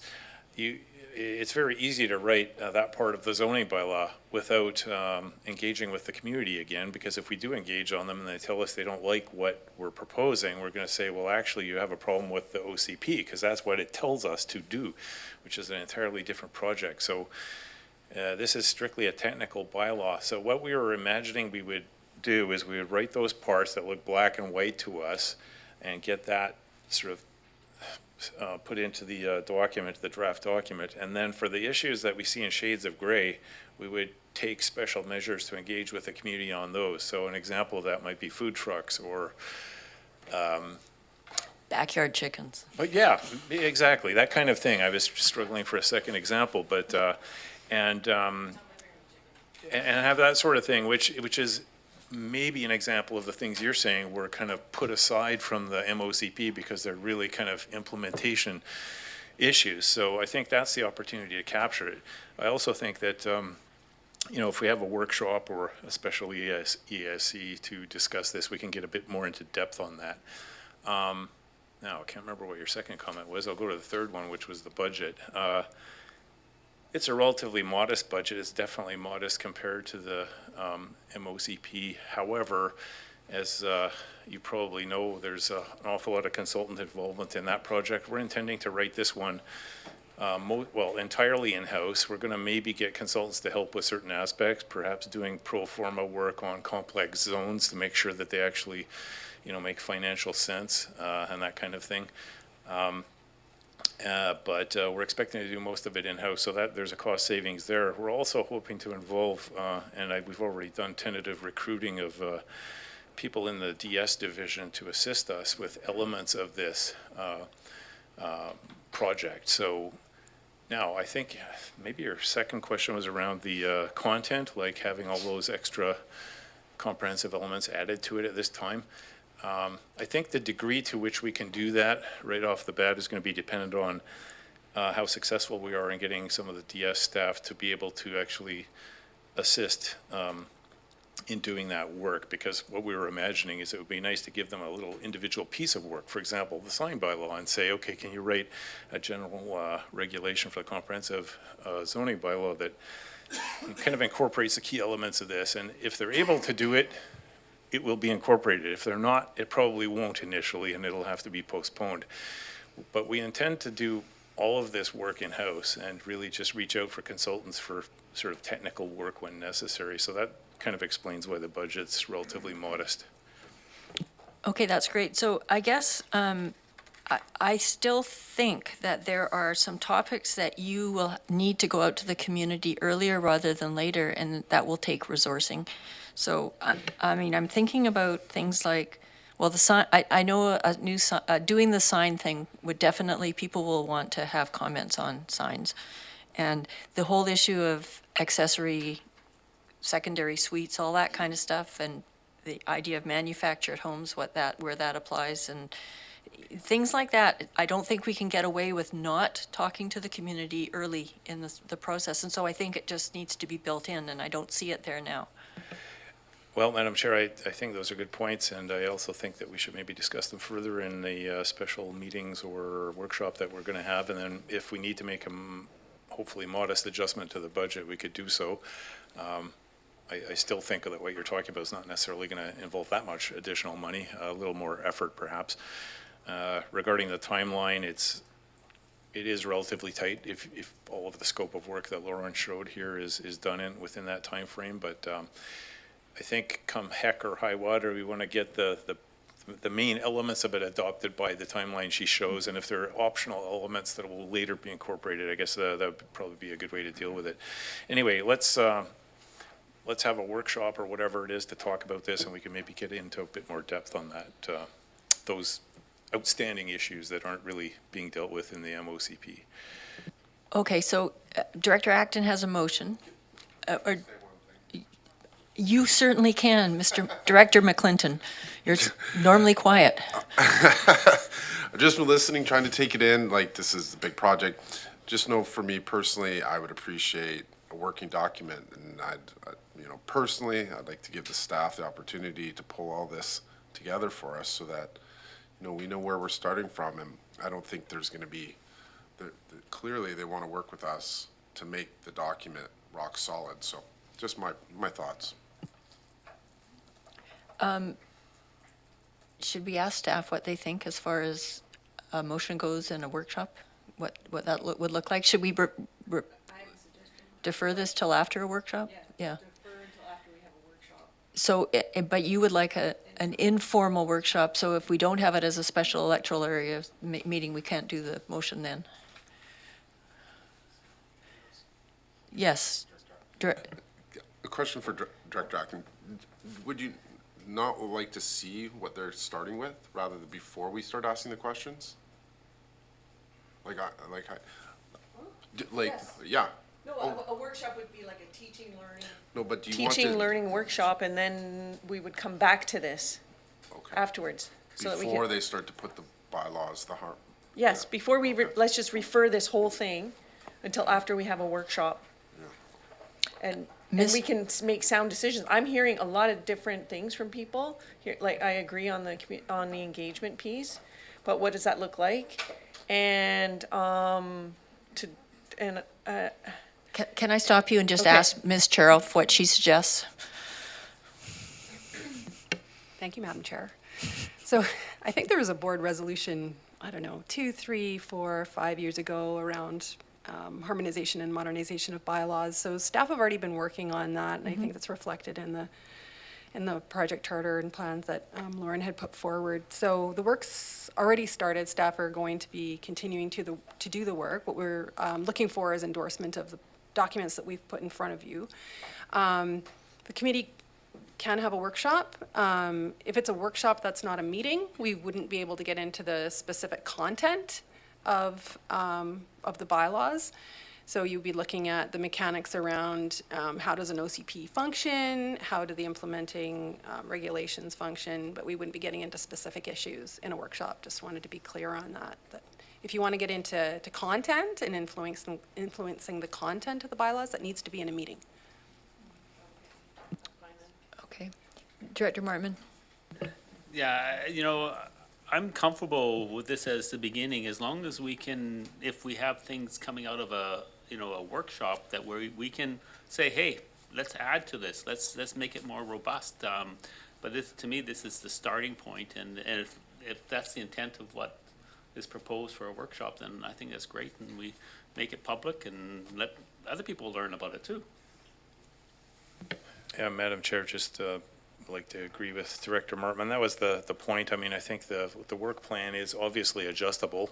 You saw projected budgets numbers for budget year 2024 and 2025. Obviously, you're going to have future say over that. I think it'll be adjusted, as we go along as needed, right? Like, we don't want to ram something through. We want to make sure it's done properly. And so your comments were exactly what we were imagining would happen. Adjust as necessary. And we want to get it done. Okay, so where are we going to go here? Director Morrison? Move the recommendation. It's moved and seconded. Any more discussion? And, okay, all in favor? Any opposed? And so how are we going to handle the workshop? Is that just on staff advice, or? Well, it sounded to me like, I think Anne has pointed out quite well, it sounds like you may wish to talk to specifics, in which case it maybe should be a special meeting. But yeah, we'll have to try and figure out how we can do that, when we can do it, but sooner the better, I guess. Okay. Director Adjun, do you want to make a? Yep. Motion that be referred to the board? No, As that we staff? have a special electoral area services committee meeting Yes. to discuss this plan further There you go. as soon as possible. It's seconded. All right. Everyone want to discuss this anymore? No? Okay. Are all in favor? Anyone opposed? Director Morrison is opposed. Director Wilson, were you opposed? No. Okay. Okay. That did pass then, and I think we're at the end of the agenda here. No? Back to close. Back to close. Yes, but we have public input first. Question period, I mean.